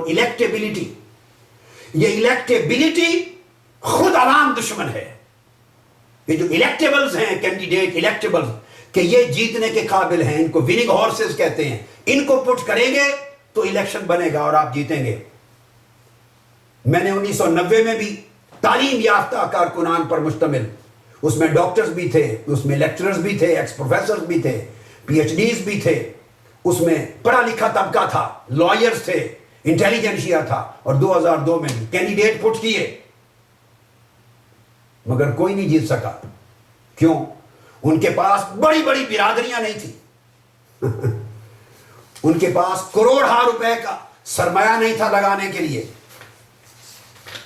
ان کے پاس اسٹیبلشمنٹ کی سپورٹ نہیں تھی، ان کے پاس اپنا 20-25 ہزار کا ووٹ بینک برادریوں کی بنیاد پر، دہشت گردی کی بنیاد پر، غنڈہ گردی کی بنیاد پر، پیسوں کے ذریعے خریدنے کی بنیاد پر یہ انتظام نہیں تھا۔ ان کے پاس کیا ہوتا ہے؟ ایک پڑھے لکھے آدمی کے پاس کیا ہے؟ اس کے پاس علم ہے، اس کے پاس امانت ہے، اس کے پاس دیانت ہے، سفید پوشی ہے، ملک و قوم کا درد ہے، اس کے پاس دماغ ہے، ایبیلٹی ہے، ڈیلیور کرنے کی کیپیبلٹی ہے، سارا کچھ ہے، اور اس ملک کے عوام میں ٹیلنٹ کی کمی نہیں۔ میں آپ کو اس بات کی گواہی دیتا ہوں کہ میں نے پاکستان میں ٹیلنٹس کی کمی نہیں دیکھی۔ امریکہ جیسے ملک اور امریکن قوم سے بھی بہتر ٹیلنٹ ہے پاکستانی قوم کا، یہ خدا کا فضل ہے اس سرزمین پر۔ ڈاکٹرز پاکستان کے بہتر ہیں ویسٹرن ورلڈ کے ڈاکٹر سے، انکلوڈنگ یورپ۔ انجینئرز بہتر ہیں، اس سے مطلب یہ نہیں کہ کوئی کسی کے یہاں ایک بھی اچھا نہیں ہو سکتا، نہیں، میں اوورآل بات کر رہا ہوں، لیول، ان کے ٹیلنٹ کے لیول کی بات کر رہا ہوں۔ ٹیلنٹ وائز پاکستان کے ڈاکٹرز، پاکستان کے انجینئرز، پاکستان کے لائر، پاکستان کے انٹیلیجنشیا، پاکستان کے رائٹرز، پاکستان کے سوشیالوجسٹ، پاکستان کے ایگریکلچرسٹ، پاکستان کے اکانومسٹ، جس فیلڈ میں جائیں ٹیلنٹ وائز پاکستان مغربی اقوام سے پیچھے نہیں ہے، اکثر مغربی اقوام سے بہتر ٹیلنٹ ہے پاکستان کے پاس۔ پاکستان کے سپورٹس مین ہر چیز میں آگے، مگر بدقسمتی یہ ہے کسی کی گرومنگ نہیں ہوتی، نرشمنٹ نہیں ہے، عدل نہیں ہے، انصاف نہیں ہے، کرپشن نے، اجارہ داری نے اور اقربا پروری نے ہر چیز کو تباہ کر دیا ہے۔ ابھی آپ سپورٹس کے میدان کو دیکھیں، ایک وقت پاکستان فٹ بال میں پوری دنیا سے آگے تھا۔ اب آج کے نوجوان حیران ہو جائیں گے سن کر، چونکہ آپ کی عمر اتنی نہیں ہے۔ میں خود فٹ بال کھیلا ہوں، میں اپنی اسٹوڈنٹ لائف میں فٹ بال کا پلیئر تھا، ینگ لائف میں اچھا پلیئر تصور ہوتا تھا۔ میں سینٹر ہاف بھی کھیلا ہوں، فل بیک بھی کھیلا ہوں اور گول کیپر بھی کھیلا ہوں اسکول اور کالج لائف میں۔ وہ زمانہ 60s کا غلغلہ تھا دنیا میں پاکستان کا فٹ بال۔ آج کہاں ہے فٹ بال پاکستان کا؟ غائب ہو گیا۔ اس کے بعد ہاکی آ گئی، کرکٹ کا اس وقت غلغلہ نہیں تھا، تو ہاکی میں پاکستان ورلڈ کا چیمپئن ہوتا تھا۔ پاکستان سے جیتنا ایک گویا ناممکن عمل تھا۔ آج کہاں گئی ہاکی؟ قوم وہی ہے، ٹیلنٹ وہی ہے۔ پھر اس کے بعد کرکٹ نے جگہ لی، ایک طویل وقت زمانے تک آپ نے پتا کرکٹ پہ راج کیا پاکستان میں۔ آج کرکٹ کا حال کیا ہے؟ جدھر جاتا ہے مار کھا کے آتا ہے پاکستان۔ پھر اس کے علاوہ صرف کرکٹ ہی نہیں، پھر آپ اسکواش کو دیکھیں، پھر آپ سنوکر کو دیکھیں، اس طرح یکے بعد دیگرے مختلف گیمز کو دیکھتے چلے آئیں۔ ورلڈ چیمپئن رہے ہیں بے شمار گیمز میں، آج کہیں بھی پاکستان کھڑا نظر نہیں آتا۔ اور کل کی بات یہ ہے کہ کبڈی میں پاکستان کینیڈا سے ہار گیا ہے۔ وہ کینیڈا جس کی تاریخ میں کبھی کبڈی ان کی گیم نہیں رہی، وہ کبڈی کھیلے نہیں، وہ کشتی کبڈی، اور کبڈی بھی دیسی، آپ نے ٹی وی پر دیکھا ہوگا۔ وہ گورا، اس کو کہتے ہیں سانس ڈالنا، 5-6 پاکستانی کبڈی والے کھڑے تھے، اس کو پھر حد سے باہر نکال دیا۔ دیسی کبڈی پاکستان کینیڈا سے ہار جائے تو اس کے بعد کیا حشر رہ گیا؟ اب انڈیا کے ساتھ اس کا فائنل ہوگا کبڈی میں۔ اب یہ جو چیز میں نے ایک مثال دی، اس کا وجہ کیا ہے؟ پاکستان کی سیاسی قیادتیں جب اقتدار پر براجمان ہوتی ہیں، وہ ہر شے سے پیسہ بناتی ہیں۔ انہیں کرکٹ سے بھی پیسہ چاہیے، ہاکی سے بھی پیسہ چاہیے، فٹ بال سے بھی پیسہ چاہیے، اسکواش سے بھی پیسہ چاہیے، سنوکر سے بھی چاہیے، ہر میچ سے پیسہ چاہیے، ہر کاروبار سے پیسہ چاہیے، ہر ڈیلنگ سے پیسہ چاہیے، ہر ٹرانزیکشن سے پیسہ چاہیے، ہر مل سے پیسہ چاہیے، ہر امپورٹ کے ڈیسیجن سے پیسہ چاہیے، ہر ایکسپورٹ کے فیصلے سے پیسہ چاہیے. وہ لین دین کے لیے آتی ہیں. یہ سیاست اور انتخاب ایک انڈسٹری بن گیا ہے، یہ کاروبار ہے. اس پر پیسے لگاتے ہیں پھر کماتے ہیں. تو جب سیاست اور انتخاب انڈسٹری اور بزنس بن جائے، اس سے قوم کس قسم کی تبدیلی کی توقع کرتی ہے؟ کیا تبدیلی ہوگی؟ ٹیلنٹ برباد کر دیا ہے، گرومنگ نہیں ہے. یہ لوگ گلیوں میں ہاکی کھیلتے ہیں گلی ڈنڈا کی طرح، گلیوں میں کرکٹ کھیلتے ہیں. ان کو آج تک پلے گراؤنڈز نہیں دیے گئے، یوتھ کو ڈیولپ نہیں کیا گیا، یوتھ کی ایکٹیویٹیز کو ڈیولپ نہیں کیا گیا. حوصلہ افزائی نہیں ہے نہ کسی انجینئر کا مستقبل کے لیے، ورنہ وہ دنیا کو جدید ٹیکنالوجی دینے کے قابل ہیں. کمپیوٹر ٹیکنالوجی میں، انفارمیشن ٹیکنالوجی میں. ٹی وی پر آئے روز کبھی کبھی ہمارے نوجوانوں کے کارنامے بتائے اور دکھائے جاتے. من حیث القوم انفرادی اور اجتماعی طور پر بڑا ٹیلنٹ ہے، مگر اس ٹیلنٹ کو ڈیولپ کرتی ہیں قومیں. کس طرح؟ ان کی سیاسی قیادت کے ذریعے. حکومتیں پلاننگ کرتی ہیں. جب ان کے ذاتی مفادات آڑے نہیں آتے، راستے میں رکاوٹ نہیں آتے، ان کا مقصود اپنا بندہ اپوائنٹ کرنا نہیں ہوتا جس کے ذریعے پیسے بٹورے جائیں، کرپشن نہیں ہوتا، اقربا پروری نہیں ہوتا، پیور میرٹس پر نظام ہوتا ہے، فری ہوتا ہے، فیئر ہوتا ہے، نیوٹرل ہوتا ہے، بیسڈ اور جسٹس ہوتا ہے. پھر قومیں ڈیولپ ہوتی ہیں، پھر فیسیلیٹیٹ کیا جاتا ہے. کسی ایک فیلڈ میں پاکستانی قوم کو اور نوجوانوں کو فیسیلیٹیٹ کا کنسپٹ ختم ہو گیا کہ کوئی فیسیلیٹیٹ کرے. یا تو ان کو جان سے مارے جانے پر تیار کیا جا رہا ہے، خودکشیوں پر تیار کیا جا رہا ہے. چونکہ جب الیکٹ ہو کے یہ لوگ آتے ہیں تو 5 سال تک صرف ان کی دھیان اپنے اقتدار کو بچانے پر لگی رہتی ہے. اور یہی حال میں ایک اعلان کرنے والا ہوں، بڑا امپورٹنٹ. میری بات نوٹ کر لیں، میڈیا بھی نوٹ کر لے، عوام بھی نوٹ کر لیں، اور نوجوان میرا میسج 17 کروڑ عوام میں سے ایک ایک شخص تک پہنچا دیں. آج کی بات لکھ لیں اور آنے والے الیکشن کے نتائج جب آ جائیں تو میری بات کو یاد کریں. یہ تو ہے مونوپولسٹک الیکٹورل سسٹم کی بات، مگر دوسری طرف ایک ایسپیکٹ اور بھی ہے جس کی وجہ سے ان الیکشنز کے ذریعے کبھی تبدیلی نہیں آئے گی. وہ کیا؟ اب آپ موجودہ صورتحال کو دیکھ لیں، آنے والے الیکشن کا نقشہ آنکھوں کے سامنے لائیں. آلریڈی مینڈیٹ سپلٹ ہے، مینڈیٹ آپ کے سامنے ہے پاکستان کا، آلریڈی سپلٹ ہے مینڈیٹ. جب نیا الیکشن ہوگا، ابھی آپ کے سامنے پیپلز پارٹی ہے، NQM ہے، ANP ہے، JUI ہے، بلوچستان کے مختلف دھڑے ہیں. ان ساروں نے مل کر، اور مسلم لیگ کاف ہے، اب انہوں نے وفاقی حکومت بنا رکھی. مسلم لیگ نون پنجاب میں حکومت کر رہی ہے، اپوزیشن کہلاتی ہے. اس طرح کی ایک تقسیم ہے. آنے والے الیکشن کا نقشہ کیا ہوگا؟ پیپلز پارٹی کا ووٹ ریشو مور اور لیس، بڑے بڑے حادثات آئے، 1-2% سے زیادہ فرق نہیں پڑتا، تو پیپلز پارٹی اسی حیثیت کے ساتھ چند سیٹیں کم ہو جائیں گی، شاید پارلیمنٹ میں دوبارہ آئے گی. سندھ میں اس کی پوزیشن اپنی جگہ جو ہے وہ رہنی ہے، اور پنجاب میں جو ہے وہ رہنی ہے. سرحد بلوچستان میں تھوڑے پلس مائنس کے ساتھ وہی پوزیشن، مینڈیٹ ملے گا اس کو. پنجاب میں مسلم لیگ نون کو مینڈیٹ ملے گا، ڈیفینیٹلی کچھ پلس مائنس ہوگا، کمی آئے گی. حالات جس کو میں اندازہ کرتا ہوں، کراچی، حیدرآباد، سکھر جو سندھ کے شہری آبادیاں ہیں، NQM کا مینڈیٹ میں نہیں دیکھتا کہ اس میں پھر کوئی تبدیلی آئے گی. وہ اسی طرح مینڈیٹ لے کر آئیں گے، اور چند سیٹیں جو سندھ کے باقی سندھی لیڈر لیتے ہیں وہ بھی لیں گے. بلوچستان کے آپ سوچتے آئیے، وہ لیڈرز کی پرسنل سیٹیں ہیں، کچھ جماعتوں کی انوالومنٹ ہے، وہ مینڈیٹ سیم یا سیملر رہے گا، اسی طرح کا، یا سیم یا سیملر. پنجاب میں پیپلز پارٹی بھی سیٹیں لے گی، مسلم لیگ نون بھی لے گی، کچھ کاف بھی لے گی، کچھ نئے امیدوار بھی لیں گے، اور یہ پہلے سے بھی زیادہ سپلٹ ہو جائے گا مینڈیٹ. یہ بات بڑی امپورٹنٹ ہے.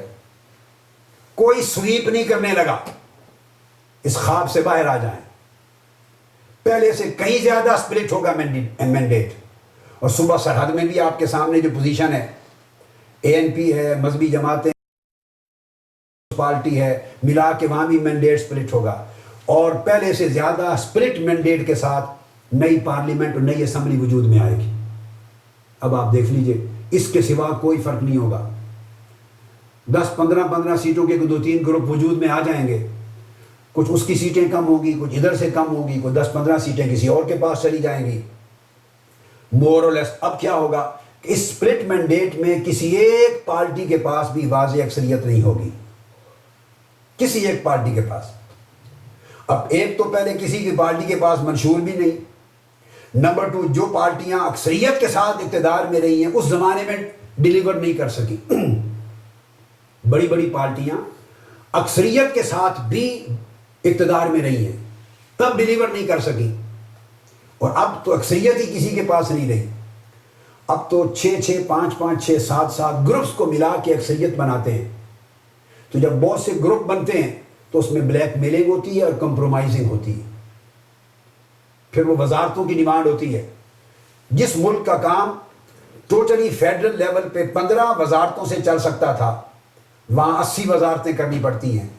بجٹ بوجھ برداشت نہیں کرتا, ملک تباہ ہو جاتا ہے, غریب عوام کی جیبوں پر بوجھ پڑتا ہے. وہ بلیک میل کرتی ہے, ہر پارٹی بلیک میل کرتی ہے, لینے کا حصہ مانگتی ہے بڑا سے بڑا. اور بڑی پارٹیاں کمپرومائز کرتی ہیں اپنا اقتدار اپنی گورنمنٹ بنانے کے لیے. جب اس طرح گورنمنٹ بنتی ہے اور اپوزیشن میں کچھ گروپ آ جاتے ہیں تو 4-5 سال اسی کشاکش میں گزر جاتے ہیں. اقتدار والا جو کولیشن ہے وہ اپنی اقتدار کو بچانے کے لیے ساز باز, توڑ پھوڑ اور انٹریگز کرتا رہتا ہے. اپوزیشن اس کو گرانے کے لیے ساز باز اور جوڑ توڑ کرتی رہتی ہے. یہ پاکستان کے کل موجودہ نظام انتخاب کا انجام ہے. اگر آپ اس سے مختلف کوئی منظر دیکھ رہے ہیں تو یہ آپ کی بھول ہے. اس سے مختلف نہیں ہوگا اور سپلٹ ہوگا. اور جب سپلٹ مینڈیٹ آئے گا اتنا زیادہ تو اسٹیبلشمنٹ کو پھر کھیل کھیلنے کا موقع ملتا ہے. جوڑ توڑ میں اس کا پھر دخل ہوتا ہے. وہ اپنی مرضی سے لوگوں کو جوڑتے ہیں, ملاتے ہیں. اور اگر ان کی براہ راست مداخلت اتنی نہ بھی ہو تو آفٹر آل گورنمنٹ تو بنانی ہے, اکثریت کسی کے پاس نہیں, تو مختلف دھڑے ملتے ہیں. وہ ان کا اتحاد مفادات کا اتحاد ہوتا ہے, قومی ترجیحات پر نہیں, اپنے مفادات پر. کرپشن, اس سے کرپشن کا راستہ ہر ایک کے لیے کھلا رکھنا پڑتا ہے. اگر ایک کرپشن کرے گا بڑا تو چھوٹے جو اس کے پارٹنر ہیں ان کو کرپشن سے روکا نہیں جا سکتا. لہذا کرپشن علل اعلان اذن عام اور اذن مطلق دینا پڑتا ہے کرپشن کے لیے. چونکہ بڑا کرپشن کرے تو چھوٹوں کو نہیں روک سکتا, سب کرپشن کرتے ہیں. اور نہ بھی کرے تو ان کا پارٹی کے مفادات اتنے اہم ہوتے ہیں کہ ایک ایجنڈے پر جمع نہیں ہوتے, اور ایجنڈا صرف اقتدار ہوتا ہے ان کا. چونکہ اس بہانے کولیشن کے بہانے سارے اقتدار کو شیئر کر رہے ہیں, بس یہ تعلق ان کو اکٹھا رکھتا ہے. وہ اس کو بچانے کی فکر میں 5 سال گزار دیتے ہیں, اپوزیشن ان کو گرانے کی فکر میں گزار دیتے ہیں. اس لیے میں یہ کہہ رہا ہوں آج کیٹیگوریکلی کہ یہ مونوپولسٹک یا corrupt electoral system is not the solution, is not the way to change. یہ تبدیلی کا راستہ نہیں ہے, اس سے کبھی تبدیلی نہیں آئے گی. اب ہم مثالیں دیتے ہیں دنیا کی ڈیموکریٹک کنٹریز کی, لیکن ہم نے یہ نہیں سوچا, میں ایک مثال دوں گا پھر میں اس طرف آتا ہوں. کوئی شک نہیں, انتخابات, جمہوریت ایک گاڑی ہے, اس میں سواریاں اسی لیے بیٹھتی ہیں انتخاب, نظام انتخاب کی گاڑی میں, کہ منزل پہ, جمہوریت کی منزل پہ لے جائے. سنیں, نظام انتخاب ایک گاڑی کی مانند ہے, اس میں قوم کی سواریاں اس لیے بیٹھتی ہیں کہ جمہوریت کی منزل پہ لے جائے. آئیڈیل بات ہے. اب مجھے یہ بتائیے, اگر گاڑی میں سیریس خرابیاں آ جائیں, انجن لیک کرنے لگے, آگ لگ جائے, اس کے اندر تیل کا فلو رک جائے, اور خرابی سیریس قسم کی آ جائے کہ اگر وہ گاڑی اس خرابی کے ساتھ چلے تو بڑا سیریس ایکسیڈنٹ ہوگا اور سواریوں کی ہلاکت, جان کے تلف ہونے کا ڈر ہے. اگر خرابی آ جائے تو آپ کیا کرتے ہیں؟ پھر سٹل اس گاڑی کو چلائے رکھنے کا اصرار کرتے ہیں کہ اس کو چلائے رکھیں, چلاتے رہیں, بالآخر منزل آ جائے گی. کبھی ایسا سوچا؟ نہیں سوچا, چونکہ جان عزیز ہے.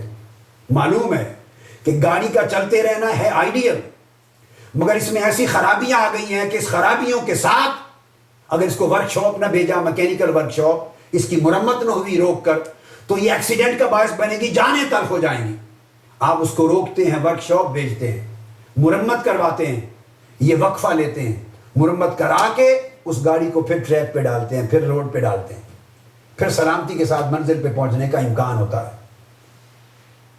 عزیزان محترم اور پوری پاکستانی قوم کے غیور افراد میری بات سن لیں کہ نظام انتخاب کی گاڑی جس کے ذریعے آپ جمہوریت کی ایک آئیڈیل منزل پر پہنچنا چاہتے ہیں، اس میں سیریس خرابیاں آ چکی ہیں، اور آج سے نہیں، بڑھتی جا رہی ہیں پچھلے 40-50 برس سے، اور اب انتہا پر جا چکی ہیں، اور اس گاڑی کے آگے راستے پر سلامتی کے ساتھ چلنے کا کوئی امکان دکھائی نہیں دے رہا۔ میں نے دونوں انالیسس دے دی ہیں، ایک پارلیمنٹ اور اسمبلی کی تشکیل اسی طرح کے لوگوں سے ہوگی، سیم یا سملر میجورٹی، چند چہرے نئے آئیں گے۔ اب 400 کی اسمبلی میں 10 15 20 25 چہرے نئے آئیں گے تو کیا کر لیں گے؟ یہ وجہ تھی جب میں نے ریزائن کیا تھا کہ اسمبلی کا ایسا وجود بیکار ہے، کیونکہ اس اسمبلی میں آواز بھی آپ بلند نہیں کر سکتے، اور کرے گا تو سنے گا کون؟ 400 کی اسمبلی میں 10 15 20 25 افراد اگر ریئلی چینج چاہنے والے آ گئے تو وہ گندے انڈوں میں رہ کر گندے ہو جائیں گے، بے اثر ہو جائیں گے، غیر مؤثر ہو جائیں گے، irrelevant ہو جائیں گے۔ ان کو یقیناً 2 میں سے کسی ایک پڑھنے میں جانا ہوگا اپنے سیاسی وجود کے لیے، یا گورنمنٹ میں شامل ہونا ہوگا۔ اگر حکومت بنانے میں شامل ہوئے تو بس اقتدار ان کی منزل ہوگی، اور 5 سال اقتدار بچانے پر صرف ہوں گے، اور کچھ نہیں ملے گا قوم کو۔ اگر اپوزیشن میں ہوں گے تو 5 سال اقتدار میں بیٹھی ہوئی حکومت کو گرانے پر صرف ہوں گے، اس کے سوا اس اسمبلی نے کچھ نہیں دینا۔ اور کوئی یہ سوچے کہ 400 کی اسمبلی میں وہ 200 سیٹیں یا 225 سیٹیں لے کے آ جائے گا، ای محالستو جنو، اس نظام انتخاب کے ذریعے نہیں ہو سکتا۔ اب مثالیں دیتے ہیں آپ جمہوری ملکوں کی، وہاں کس طرح یہ گاڑی چلتی ہے۔ ایسی صورت میں کہ جب گاڑی کو ورکشاپ بھیجنے پر آپ متفق ہوتے ہیں تاکہ مرمت کروانے کے بعد اسے راستے پر ڈالا جائے، اس طرح میں سجیسٹ کروں گا کہ نظام انتخاب کی گاڑی کو اس وقت سڑک پر چلنے سے روک دیا جائے۔ اور روکے گا کون؟ سیاسی جماعتیں نہیں روکیں گی، ان کا مفاد ان انتخابات میں ہے، ان کا سروائیول ان میں ہے، ان کا فیوچر اس میں ہے، ان کا بزنس اسی میں ہے، ان کا جینا مرنا اس میں ہے۔ نہ سیاسی جماعتیں روکیں گی، نہ پولیٹیکل لیڈرز روکیں گے، کیونکہ ان کا سروائیول ہے۔ یہ نظام کرپٹ مونوپولسٹک الیکٹورل سسٹم، جس کو وہ پالیٹکس کہتے ہیں، یہ نظام ان کو بچاتا ہے اور وہ اس نظام کو بچاتے ہیں۔ اس لیے ہر وقت کہتے ہیں کہ نظام رہنا چاہیے، نظام رہنا چاہیے۔ بھائی میں آپ سے پوچھتا ہوں، کون سا نظام جس کو بچانے کی باتیں کرتے ہیں صبح و شام آپ؟ یہی نظام جس نے عوام کو کچل دیا، جس نے عوام کو خودکشیوں پر مجبور کر دیا، جس نے عوام کو بجلی، پانی، روزگار، عزت نفس اور جان مال کی حفاظت جیسے بنیادی حقوق سے محروم کر دیا ہے، جو ہر دوسرے دن اپنا حق مانگنے کے لیے سینہ کوٹ بھی کرتے ہیں، مارتے ہیں، جس میں دہشت گردوں کے رحم و کرم پہ چھوڑ دیا گیا ہے، جس میں کرپشن کے بازار مارکیٹ کھل گئی ہیں، جس میں ملک میں امپورٹ اور ایکسپورٹ ختم ہو گئی ہے، جس نے ملک کی ساکھ ختم کر دی ہے، جس نے ملک کی سالمیت اور خود مختاری کا خاتمہ کر دیا ہے، جس میں ملک دوبارہ ایک غلاموں کی طرح کالونی بن گیا ہے، وہ نظام انتخاب، اس کو جمہوریت کہتے ہیں، اس کو نظام کہتے ہیں، جس سے کہنے والے خود مایوس ہیں۔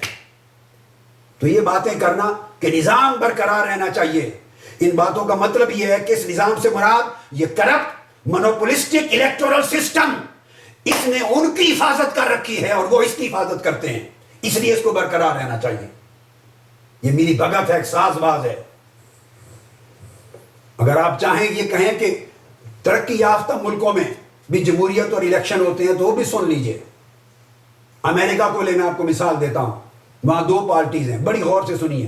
ہمارے یہاں کوئی کم سے کم 15 پارٹیز اقتدار میں اور اپوزیشن میں شریک ہوتی ہیں، 15-20 پارٹیز اپوزیشن اقتدار میں شریک ہوتی ہیں، جس کے پاس بسا اوقات اکثریت بنانے کے لیے 2 3 4 سیٹوں والے لوگوں کا بھی سے ہو جاتی۔ پنجاب میں ایک زمانے میں ایک پارٹی کے پاس کل 12 سیٹیں تھیں، 12۔ پیپلز پارٹی اور نون لیگ، مسلم لیگ، ان کے درمیان کشاکش کی وجہ سے 12 سیٹوں کے ساتھ انہیں وزیر اعلیٰ بنایا گیا، کیونکہ اگر وہ جس کے ساتھ ملتے اسی کی حکومت بنتی تھی۔ تو یہ سمپل پروسیس ہے. کبھی سادہ اکثریت کے لیے 5-7 سیٹیں چاہیے ہوتی ہیں تو 5-7 سیٹوں والے بھی بلیک میل کرتے ہیں اور اپنی ڈکٹیشن دیتے ہیں. کئی دھڑے، ہر دھڑا بلیک میل کرتا ہے. چوتھے دن چھوڑ کے چلے جاتے ہیں ادھر، پھر آ جاتے ہیں، پھر چلے جاتے ہیں، پھر آ جاتے ہیں. اس قوم میں کوئی پوچھتا ہے کسی سے آپ گئے کیوں اور آئے کیوں؟ یہ ساری بلیک میلنگ کی پالیٹکس اور کمپرومائزنگ کی پالیٹکس ہے. اس میں کوئی مینیفیسٹو، قوم کی کوئی ترجیحات، کوئی پلاننگ نہ ہوئی ہے نہ ہوگی. اور جو شخص اور جو پارٹی چینج کی خواہش مند اس مونوپولسٹک کرپٹ الیکٹورل سسٹم کا حصہ بنیں گے، وہ بھی اسی طرح خاک میں مل کے خاک ہو جائیں گے اور تبدیلی کی آرزویں ختم ہو جائیں گی. نوجوان نسل پھر مایوس ہوگی. اس نظام انتخاب نے نہ پہلے اس قوم کو کچھ دیا ہے نہ آئندہ دے گی.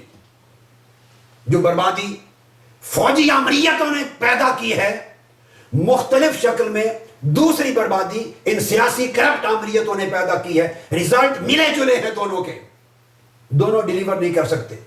ان کی خرابیاں اور طرح کی ہیں، ان کی خرابیاں اور طرح کی ہیں. جن ملکوں میں یہ چیز موجود ہے اس کا سنیے. امریکہ 2 پارٹیز کا سسٹم ہے، صرف جسٹ 2 پارٹیز. ڈیموکریٹک پارٹی جو اس وقت ان گورنمنٹ ہے، ریپبلکن پارٹی. ایک کے پاس 192 سیٹیں، ایک کے پاس 240. بلیک میلنگ کے امکانات نہیں ہیں. یونائٹڈ کنگڈم، یو کے، برطانیہ میں موسٹلی پوری تاریخ میں 2 پارٹیز رہی ہیں، ایک ان پاور، ایک اپوزیشن. یہ پہلا واقعہ ہے یا بہت ریئر واقعہ ہے. کنزرویٹو پارٹی، لیبر پارٹی اور لبرل ڈیموکریٹس، اب یہ 3. تو لبرل ڈیموکریٹ بھی 57 سیٹیں لے کر آئی ہیں. تو کنزرویٹو اور لبرل ڈیموکریٹس انہوں نے مل کے گورنمنٹ بنائی ہے. صرف 2 جماعتیں. کوئی 10-15 جماعتوں کو دھڑوں کو ملا کر حکومت بنانے کی نوبت کبھی کسی کو نہیں آئی. لہذا ان کی ڈیموکریسی چلتی ہے، وہاں بلیک میلنگ اتنی نہیں ہوتی. کینیڈا، کنزرویٹو پارٹی اور نیو ڈیموکریٹک پارٹی، ایک چھوٹی سی پارٹی ہے لبرل پارٹی آف کینیڈا، چھوٹی.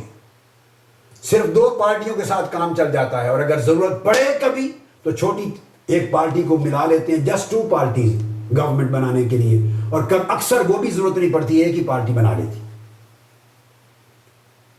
جرمنی میں چند زیادہ پارٹیز ہیں، مگر مین 2 پارٹیز میں سے کوئی ایک تنہا یا ایک آدھ پارٹی کو، جسٹ ایک آدھ پارٹی کو ساتھ ملا کے حکومت بنانے میں کامیاب ہوتے ہیں. فرانس میں union for a popular movement ہے، سوشلسٹ پارٹی ہے. اس طرح نیو سینٹر اور فرینچ کمیونسٹ پارٹیز ہیں. 313 سیٹیں ایک کے پاس، 186 ایک کے پاس، باقی 15-23 والی.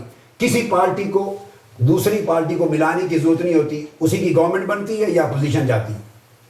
سو اس طرح آپ دیکھتے چلیے آئیے. اٹلی میں میجر پارٹیز 2 ہوتی ہیں، ایک کی 276 سیٹیں ایٹ پریزنٹ، ایک کی 217. کبھی ضرورت ہی نہیں پڑتی دوسری چھوٹی پارٹی کو ملانے کی، اگر پڑے تو جسٹ 1 پارٹی اس کا ایڈیشن ہوتا ہے. کوئی بلیک میلنگ کے امکانات نہیں ہوتے.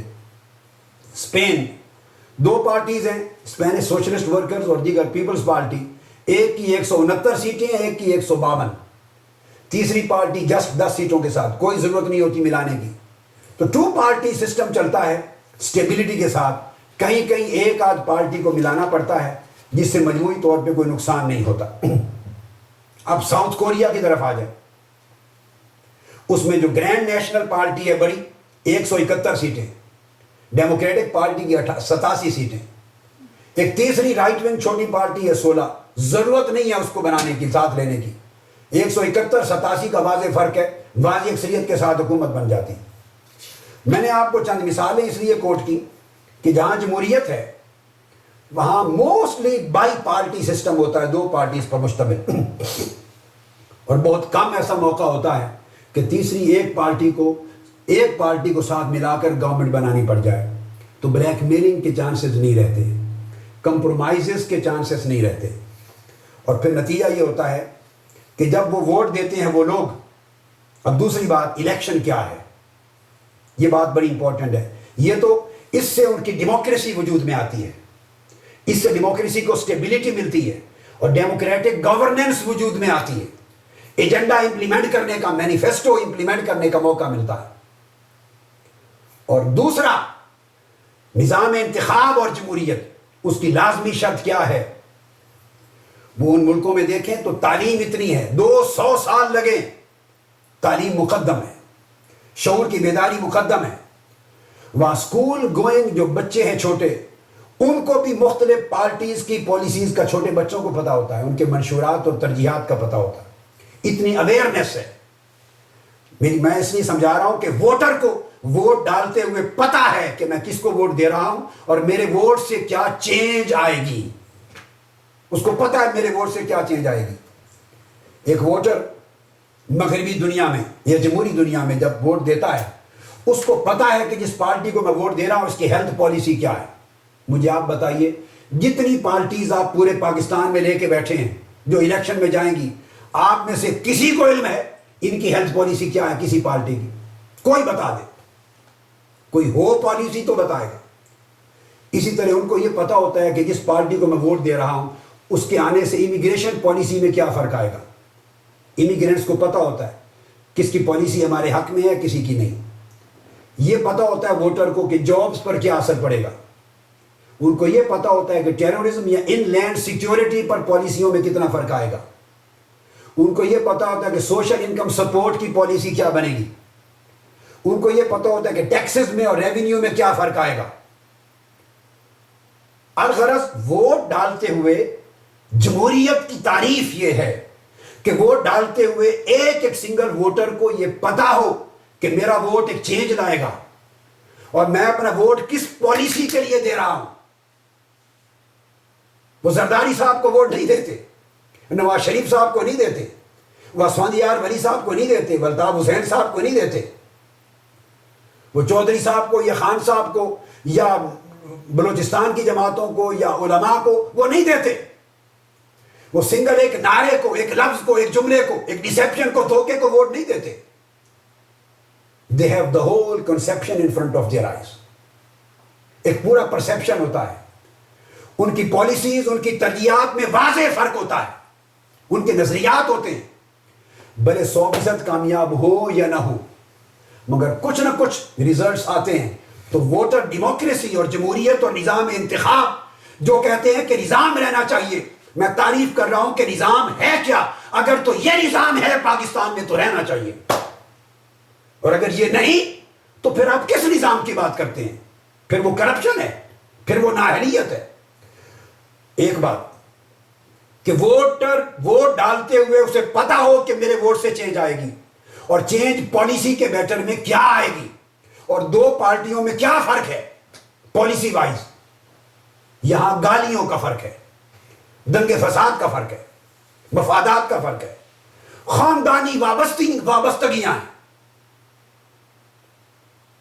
کئی لوگ مرحوم ذوالفقار علی بھٹو کی شخصیت کو آج تک سیاسی طور پہ پوچھتے ہوئے ووٹ دیتے چلے آ رہے ہیں بھٹو کو۔ کئی محترمہ بے نظیر بھٹو کے نام پر دیتے چلے جا رہے ہیں۔ کئی قائد اعظم کو اور مسلم لیگ جس نے پاکستان بنایا تھا اسی نام کو پوچھتے چلے جا رہے ہیں۔ بس جہاں شعور کا عالم یہ ہو اور یہ بھی کوئی نہ پوچھے، نہ جانے، نہ سمجھے کہ ان پارٹیز کی پالیسیز میں اب کیا فرق ہے۔ ایک زمانے میں تھا، پیپلز پارٹی 70s میں جب پہلی بار آئی، ذوالفقار علی بھٹو مرحوم کا دور تھا، اور مسلم لیگیں اور دوسرے لوگ ایک طرف تھے، اسٹیبلشمنٹ کے لوگ بھی تھے اور پارٹیز بھی تھی۔ اس وقت نظریات کا ایک فرق تھا، آئیڈیالوجیز تھی، مینیفیسٹو تھے۔ بھائی بعد میں امپلیمنٹ پورے ہوئے نہ ہوئے، نتائج کیا آئے کیا نہ آئے، اگلی بحث ہے۔ کچھ نہ کچھ تبدیلی آئی، ایک ڈائریکشن بنی۔ کوئی اس سے اختلاف کرتا، مجھے کئی چیزوں سے اختلاف تھا، کئیوں سے اتفاق ہے، مگر ایک ڈائریکشن تھا، رائٹ اور رانگ، پرائورٹیز تھی، ایک قومی پالیسی کا ایک نقشہ تھا۔ مگر بدقسمتی اس دور جانے کے بعد اب آپ پچھلے 2-3 ادوار دیکھ لیں، ان میں سوائے الفاظ کے، نعروں کے، تقریروں کے اور ہے کچھ نہیں۔ اب نہ ترجیحات ہیں، نہ پالیسیز ہیں، نہ پلاننگ ہے، نہ مینیفیسٹو ہے، نہ کوئی ویژن ہے پاکستان کا، فیوچرسٹک ویژن ہی نہیں ہے۔ صرف ایک دوسرے کو گالی گلوچ، ایک دوسرے پر الزام اور اتہام، ایک دوسرے پر تہمتیں۔ بس کیا اس سے آپ اس ملک کو بچانا چاہتے ہیں؟ کیا اس سیاسی اور انتخابی روش سے تبدیلی کی امید رکھتے ہیں؟ کیا اس انتخابی روش سے، گالی گلوچ کی روش سے اس ملک میں انقلاب کی امید کرتے ہیں اور روشن سویرا طلوع ہوتا ہوا دیکھتے ہیں؟ یہ قوم کدھر جا رہی ہے؟ اس سازش کو خدا را سمجھیں۔ ابھی 4-5 سال میں جو کچھ آپ کے ساتھ ہوا، ابھی تو آپ کی نفرت اور اس نظام کے خلاف غیظ و غضب بالغ نہیں ہوا تھا کہ پھر اچک کے لے گئے۔ آپ پھر بٹ گئے پارٹیوں میں اور اسی تماشے میں پھر شریک ہونے لگ گئے۔ میلہ لگے گا، ٹکٹیں بکیں گی، پارٹیاں میدان میں کودیں گی، جلسے شروع ہو جائیں گے اور لوگ جوش و خروش میں آ جائیں گے۔ کہیں ایمانی جوش ہوگا، اسلامی جوش ہوگا، کہیں جمہوری جوش ہوگا، کہیں نظریاتی جوش ہوگا۔ بس پوری قوم دوبارہ بے وقوف بنے گی، الیکشن ہوں گے، ووٹ ڈالیں گے اور پھر سر پکڑ کے بیٹھیں گے۔ جب ریزلٹ آئے گا تو اسی طرح کی پارلیمنٹ دوبارہ آپ کے سامنے کھڑی ہوگی جو پچھلے 40 سال سے آپ دیکھتے چلے آ رہے ہیں، اسپرٹ مینڈیٹ کے ساتھ، تھوڑے تھوڑے دھڑے، اور پھر پاور پالیٹکس شروع ہو جائے گی، جوڑ توڑ شروع ہو جائے گا اور قوم گئی جہنم میں۔ اور جب ان سے کوئی پوچھے گا کہ آپ نے قوم کے لیے کیا کیا ہے، یہ ہے پاکستان کا نظام اور جمہوریت جس کی وہ بات کرتے ہیں، تو آج آپ کو معلوم ہے ہر شخص یہ جواب دیتا ہے گورنمنٹ میں بیٹھا ہوا۔ جب آپ پوچھتے ہیں کیا دیا ہے قوم کو، وہ کہتے ہیں آپ کون ہیں پوچھنے والے، ہمیں قوم نے مینڈیٹ دیا، ہم قوم سے الیکٹ ہو کے آئے ہیں، لوگوں کے ووٹوں سے آئے ہیں، اگر ہم نے کچھ نہیں دیا تو اگلے الیکشن میں قوم ہمیں مسترد کر دے گی۔ اس جملے کے سوا 17 کروڑ عوام کو کبھی کچھ نہیں ملا، صرف یہ شاباش ملتی ہے کہ ہم قوم کے ووٹوں سے الیکٹ ہو کے آئے ہیں، یہ عزت ہے قوم کے لیے۔ 5 سال کے بعد اس قوم کو بے وقوف بننے کا موقع دیا جاتا ہے۔ ہم ان کے الیکشن سے مینڈیٹ لے کر آئے ہیں، اگر ہم ڈیلیور نہیں کر سکے تو آپ کون ہیں پوچھنے والے؟ عوام پوچھیں گے کیا مطلب جب دوبارہ الیکشن آئے گا ہمیں مسترد کر دیں گے۔ وہ کس نے مسترد ہونا ہے؟ لوگ 10 بار سے بھی اسمبلیز میں بیٹھے ہیں، 5 7 مرتبہ سے اسمبلی میں بیٹھے ہیں، 30 سالوں سے بھی بیٹھے ہیں۔ تو صرف عوام کو 5 سال بعد ایک ووٹ کی پرچی دوست دھاندلی فراڈ کے ساتھ ڈالنے کا موقع ملتا ہے، اور اس میں بھی خفیہ ہاتھوں کے عمل دخل جاری رہتے ہیں۔ اگر تو اس کا نام نظام ہے، اے ٹھاٹھے مارتا ہوا سمندر، میری آنکھوں کے سامنے مبارکباد دیتا ہوں، میرا دل خوش کر دیا ہے، لاہور کی تاریخ رقم کر دی ہے، میڈیا اس کو ریکارڈ میں لے اور خدا کے لیے کراچی سے پشاور تک قوم کو دکھائے کہ عوام تو آج نہیں آئے، عوام تو اگلی کال پر آئیں گے میرے، جب میں نیکسٹ بلاؤں گا مینار پاکستان پر بلاؤں گا۔ قوم کا نوجوان جاگ اٹھا ہے، ٹھاٹھے مارتے ہوئے سمندر نے پیغام دے دیا ہے، اور میں یہاں بیٹھا ہوں، ابھی لاہور نہیں آیا۔ جب پوری قوم کو بلاؤں گا تو آپ اگر قوم نے مطالبہ کیا تو میں لینڈ بھی کروں گا، آپ کے اندر ہوں گا، آپ کے سامنے اس انقلاب کے لیے۔ مگر سب سے پہلے میں آپ کے شعور کو بیدار دیکھنا چاہتا ہوں، آپ کے اندر ایک آگ لگانا چاہتا ہوں، سچی طرف دیکھنا چاہتا ہوں کہ کیا آپ تبدیلی انقلاب کے لیے تیار بھی ہیں۔ تو میں یہ عرض کر رہا تھا کہ یہ اس طرح کی وہ جمہوریت ہے جس کے نتیجے میں اگر تو یہ جمہوریت اور یہ نظام ہے تو پھر اس کا کوئی فائدہ نہیں ہے، اس کے کوئی نتائج نہیں ہیں، کبھی بھی نہ وصول ہوئے نہ آئندہ ہوں گے۔ اور یہ بات بھی ذہن نشین کر لیں کہ چینج تو اس راستے سے نہیں آ سکتی۔ اب سوال پیدا ہوتا ہے کہ اس میں یہ بھی میں تھوڑی بات ایک اور بھی کر کے پھر آگے بڑھوں۔ بڑی امپورٹنٹ چیز وہ یہ کہ لا قانونیت آپ کو معلوم ہے اس کا راج ہے۔ ڈیموکریسی اگر آپ جائیں انٹرنیشنل رپورٹس پر، UNO کی رپورٹس پر، بین الاقوامی ایجنسیز کی رپورٹس پر اگر آپ جائزہ لیں تو آپ اتفاق کریں گے اس بات کے ساتھ کہ ڈیموکریسی کی تعریف کرتے ہوئے، جمہوریت کی تعریف کرتے ہوئے ویسٹرن ورلڈ، پوری دنیا، UNO اور پوری دنیا کے بین الاقوامی ادارے اور سروے کرنے والی ساری قوتیں وہ ایک کنسپٹ پر متفق ہیں کہ جمہوریت صرف انتخاب کا نام نہیں، کہ جمہوریت کا ایک کرائیٹیرین ہے، جمہوریت کا ایک پیمانہ ہے، جمہوریت نام ہے پورے نظام کا. اس میں ضروری ہے، یہ پہلی شرط بیان کی گئی ہے کہ الیکشن، یہ UN کے ریزولوشن 2001 جنرل اسمبلی کا، کہ الیکشن صحیح معنوں میں جینوئن الیکشن ہو. نمبر 2، لوگوں کی جو پارٹیسپیشن ہے اس الیکشن میں وہ جینوئن پارٹیسپیشن ہو. اور پارٹیسپیشن کا معنی وہ یہ لیتے ہیں UN کی تعریف میں، جنرل اسمبلی کے ریزولوشن میں، کہ ان کا پالیسی میکرز پر مواخذے کا حق ہو، عوام کا مواخذے کا حق ہو پالیسی میکرز پر. اور پالیسی میکرز جب بھی پالیسی بنائیں تو وہ اس پالیسی کو عوام چیلنج کر سکیں، جائزہ لے سکیں. اگر ان کے مقاصد پورے نہ ہوں تو مواخذہ کر کے انہیں ودڈرا کر سکیں اپنا دیا ہوا مینڈیٹ. اب مجھے بتائیے، اس ملک میں، اس موجودہ نظام میں عوام کے پاس یہ اختیار کب ہے کہ 5 سال تک اس سے ودڈرا کر سکے مینڈیٹ؟ ودڈرا کرنے کے انڈائریکٹ میتھڈز ہوتے ہیں، یہ نہیں ہے کہ اس کو ڈکلیئر کر دیں، کہ میتھڈز ہیں. یعنی عوام کی گرفت اور مؤثریت اتنی طاقتور ہے کہ پارٹیز کو ایکشن لینا پڑ جاتا ہے، کورس کو ایکشن لینا پڑ جاتا ہے. تو جمہوریت کی تعریف میں یہ آتا ہے. اور جمہوری نظام یہ ہے کہ اس میں جمہوریت تب ہوتی ہے جب ڈیموکریٹک گورننس ہو. یعنی جمہوری حکمرانی اگر نہ ہو تو وہ نظام انتخاب نہیں اور وہ نظام جمہوریت نہیں، اگر جمہوری حکمرانی اس کے نتیجے میں وجود میں نہیں آتی. اور جمہوری حکمرانی کے لیے لازم ہے کہ پیس اور سیکیورٹی قوم کو ملے، سوشل اکنامک ڈیولپمنٹ قوم کو ملے، غربت کا خاتمہ قوم کو ملے، جان مال کے تحفظ سمیت تمام ہیومن رائٹس کی گارنٹی قوم کو ملے، اور گڈ گورننس قوم کو ملے. سوال یہ پیدا ہوتا ہے کہ ان میں سے کون سی چیز پہلے ہونی چاہیے؟ یہ سب ایک دوسرے پر مقدم ہے. ان ساروں چیزوں کے مجموعے کا نام جمہوری نظام ہے. اور انتخاب اور جمہوریت کے نتیجے میں یاد رکھیں، بین الاقوامی طور پہ یہ طے شدہ ریسرچ کی بات ہے، اگر ڈیموکریٹک گورننس وجود میں نہ آئے، جمہوری حکمرانی، تو وہ جمہوریت نہیں ہے. میں اس نظام کو مسترد کر رہا ہوں جو حقیقی جمہوریت کا باعث نہیں بنتا، جو اس ملک میں جمہوری حکمرانی نہیں لاتا.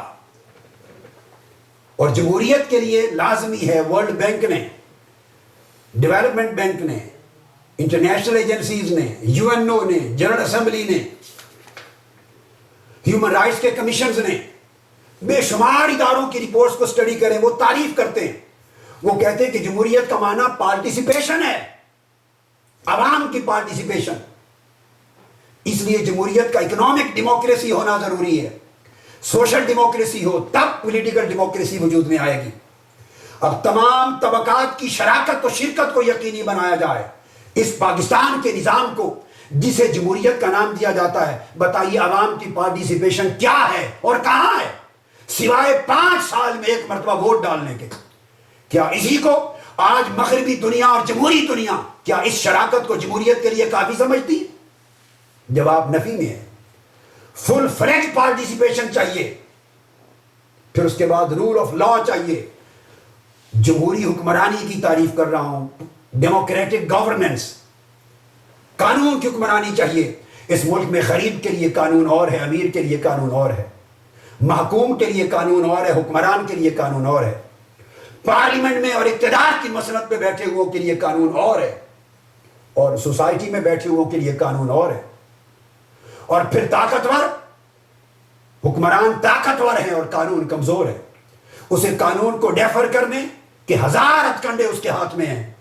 پارلیمنٹ میں سپریم کورٹ فیصلہ دے، کمیٹیاں بنا دے، کمیشن بنا دے، ڈیفر کر دے، امپلیمنٹیشن کے لیے افسروں کو چینج کر دے، اپیلیں کر دے، ریویو پٹیشن کر دے، سال لٹکاتے چلے جائیں.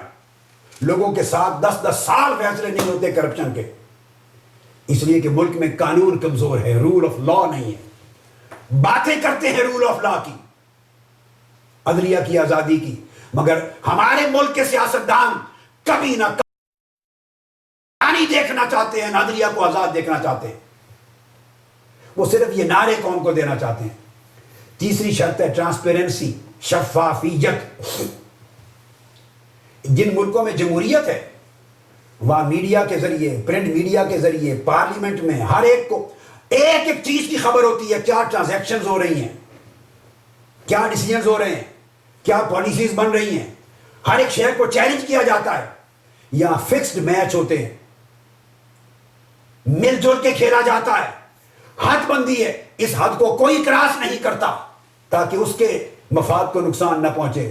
حدوں کے اندر گالی گلوچ بھی ہوتی ہے، دنگا فساد بھی ہوتا ہے۔ پھر اس کے بعد ایکویٹی ہوتی ہے، عدل و انصاف ہے، عدل اور انصاف ملے، یعنی تمام لوگوں کو اپنی زندگی کے حالات کو بنیادی ضروریات کی روشنی میں ترقی دینے اور اپنی سوشل اکنامک ڈیولپمنٹ کے برابر اپرچونٹیز اور برابر مواقع دیں۔ یہ جمہوری حکمرانی کی تعریف ہے۔ پھر اس میں اکاؤنٹیبلٹی ہے، اور اکاؤنٹیبلٹی کا مطلب یہ ہے کہ جو ڈیسیجن میکرز ہیں اور policy makers, civil society in کا مواخذہ کر سکے۔ میں پرویز مشرف صاحب کی اکاؤنٹیبلٹی کی بات نہیں کر رہا ہوں، عوام مواخذہ کر سکیں۔ یہاں تو یہ عالم ہے کہ اگر سپریم کورٹ نے کسی کی سند کو جعلی ڈکلیئر کر دیا اور وہ جھوٹ بول کر ووٹ لے کے آیا تھا تو 3 مہینے کے اندر اسی حلقے سے دوبارہ جیت کر انہی لوگوں سے دوبارہ پارلیمنٹ میں پہنچ جاتا ہے۔ کیا مواخذہ ہے؟ یہ تو بھیڑ چال ہے۔ 1000 ہتھ کنڈے ہیں طاقتور مالدار لوگوں کے پاس، لوگوں کے ووٹ خریدنے کے، ضمیر خریدنے کے۔ کوئی آزادی رائے نہیں۔ آزادی رائے اس کو کہتے ہیں fair and free expression of opinion, کہ مغربی دنیا میں شوہر کو معلوم نہیں ہوتا کہ اس کی بیوی کس کو ووٹ دینے جا رہی ہے، دونوں ووٹ دینے جاتے ہیں، ڈسکس بھی نہیں کرتے۔ شوہر دوسری پارٹی کو ووٹ دیتا ہے، عورت کسی اور پارٹی کو دیتی۔ والدین کس کو ووٹ دے رہے ہیں اولاد کو پتہ نہیں ہوتا، وہ ان پر انہیں کمپیل نہیں کر سکتے۔ پولیس کو پولیس کا پتہ نہیں ہوتا، خاموشی سے جا کے ووٹ دے آتے ہیں۔ ایک شخص دوسرے کی رائے پہ اثر انداز نہیں ہوتا۔ پاکستان میں جس کو آپ نظام کہتے ہیں اس میں یہ خوبی ہے، پولیس اثر انداز ہوتی ہے، تھانے دار، ایک ماحول بنایا جاتا ہے، میڈیا اثر انداز ہوتا ہے امیدواروں کے لیے، اسٹیبلشمنٹ اثر انداز ہوتی ہے، ڈی سی او اثر انداز ہوتا ہے، ایس پی، تھانے دار اثر انداز ہوتے ہیں۔ غنڈے پالے ہوئے ہیں بڑے بڑے طاقتور لیڈروں نے اپنے حلقوں میں، ان کی بندوقیں اثر انداز ہوتی ہیں، کئیوں کو ہمیشہ کے لیے خاموش کرا دیا جاتا ہے، 2-4 قتل ضرور کرواتے ہیں اپنے حلقوں میں تاکہ باقیوں کو سبق مل جائے۔ پیسہ اثر انداز ہوتا ہے، اور لوگوں کے شعور کا عالم یہ ہے، وہ کہتے ہیں کھمبے بجلی کے لگوا دیں۔ ووٹ الیکشن کا اعلان ہوتے بجلی کے کھمبے بچ جاتے ہیں، سڑکوں کے لیے اینٹیں شروع ہو جاتی ہیں، نالیاں شروع ہو جاتی ہیں، آٹے کے تھیلے تقسیم ہوتے ہیں، روزگار جعلی ملتے ہیں، پیسہ بانٹا جاتا ہے۔ یہ اس ملک کا الیکشن ہے، یہ نظام انتخاب ہے، اور اس کے نتیجے میں وجود میں آنے والی شے کو جمہوریت کہتے ہیں۔ نہ یہ جمہوریت ہے، نہ یہ جمہوری حکمرانی ہے، نہ یہ نظام انتخاب ہے۔ یہ پوری دنیا کے نظام کے خلاف ایک نیا طریقہ ہے جس نے پاکستان کو تباہی اور پسماندگی کے گڑھے میں پھینک رکھا ہے۔ تو اس لیے میں نے کہا کہ اکاؤنٹیبلٹی ہوتی ہے، پھر جمہوری حکمرانی میں ایفیکٹونیس ہوتی ہے، مؤثریت ہوتی ہے، پالیسیز کو دیکھا جاتا ہے کہ نتائج پیدا ہوئے کہ نہیں، 1 ایئر پلان کے نتائج کیا ہے، 2 ایئرز میں کیا ہے، 5 ایئرز میں کیا ہے۔ ہر سٹیج پر لوگ مواخذہ کرتے ہیں، کانسٹیٹوئنسی کے لوگ، ٹرانسپیرنسی ہوتی ہے، ہر چیز ان کی آنکھوں کے سامنے ہوتی ہے۔ یہ شرائط اگر ساری جمع ہو تو ان شرائط کے جمع ہونے کو جمہوریت کہا جاتا ہے، اور جمہوریت ڈیموکریٹک گورننس کے بغیر اس کا کوئی وجود نہیں ہے۔ اس کے لیے لازمی ہے کہ لوگوں کو ہیومن رائٹس ملیں، سول رائٹس ملیں، کلچرل ملیں، اکنامک ملیں، پولیٹیکل ملیں، سوشل ملیں، انسٹیٹیوشنز ڈیولپ ہوں، طاقت افراد کے ہاتھ میں نہ ہو بلکہ اداروں کے ہاتھ میں ہو، اور گارنٹی ہو ان پالیسیز کی عمل درآمد کی، کوئی کسی کو مرضی سے نہ لگا سکے نہ ہٹا سکے۔ پھر ہیلتھ، لوگوں کو ہیلتھ کی سہولت ملے، ایجوکیشن کی سہولت ملے، مناسب ہاؤسنگ ملے، مکان ملے، سفیشینٹ خوراک ملے، صاف ستھرا پانی ملے، علاج معالجہ کی سہولت ملے، زندگی اور جان مال کا تحفظ ملے، روزگار کے مواقع ملیں، اچھی ایجوکیشن ملے، ہر شخص کو فیئر جسٹس اور اس کا عدل اور انصاف ملے، ذاتی سیکیورٹی ملے. یہ 10 شرائط ہیں. اگر یہ جمع ہو تو اس کو نظام جمہوریت کا نام دیا جاتا ہے. مجھے 10 میں سے ایک بتا دیں جو پاکستان میں ان نام نہاد انتخابات کے نتیجے میں قوم کو ملی ہو. یہ جسے آپ جمہوریت کہتے ہیں، اس جمہوری اسمبلی اور گورنمنٹ نے ان 10 میں سے کوئی چیز دی ہو. ٹرانسپیرنسی کبھی نہیں ملی، لوگوں کو خوراک، ان کا حق روزگار کبھی نہیں ملا. اب تو پانی بھی چھن گیا، اب بجلی بھی چھن گئی، اب آٹا بھی چھن گیا، اب سوئی گیس بھی چھن گئی. جان کا تحفظ نہیں ملا. قانون میں عدل اور انصاف غریب دھکے کھاتا ہے. 20 سال، 30 سال. میں جب پریکٹس کرتا تھا ایز لائر ڈسٹرکٹ کورٹ جنگ میں، تو میرے پاس ایک کیس آیا.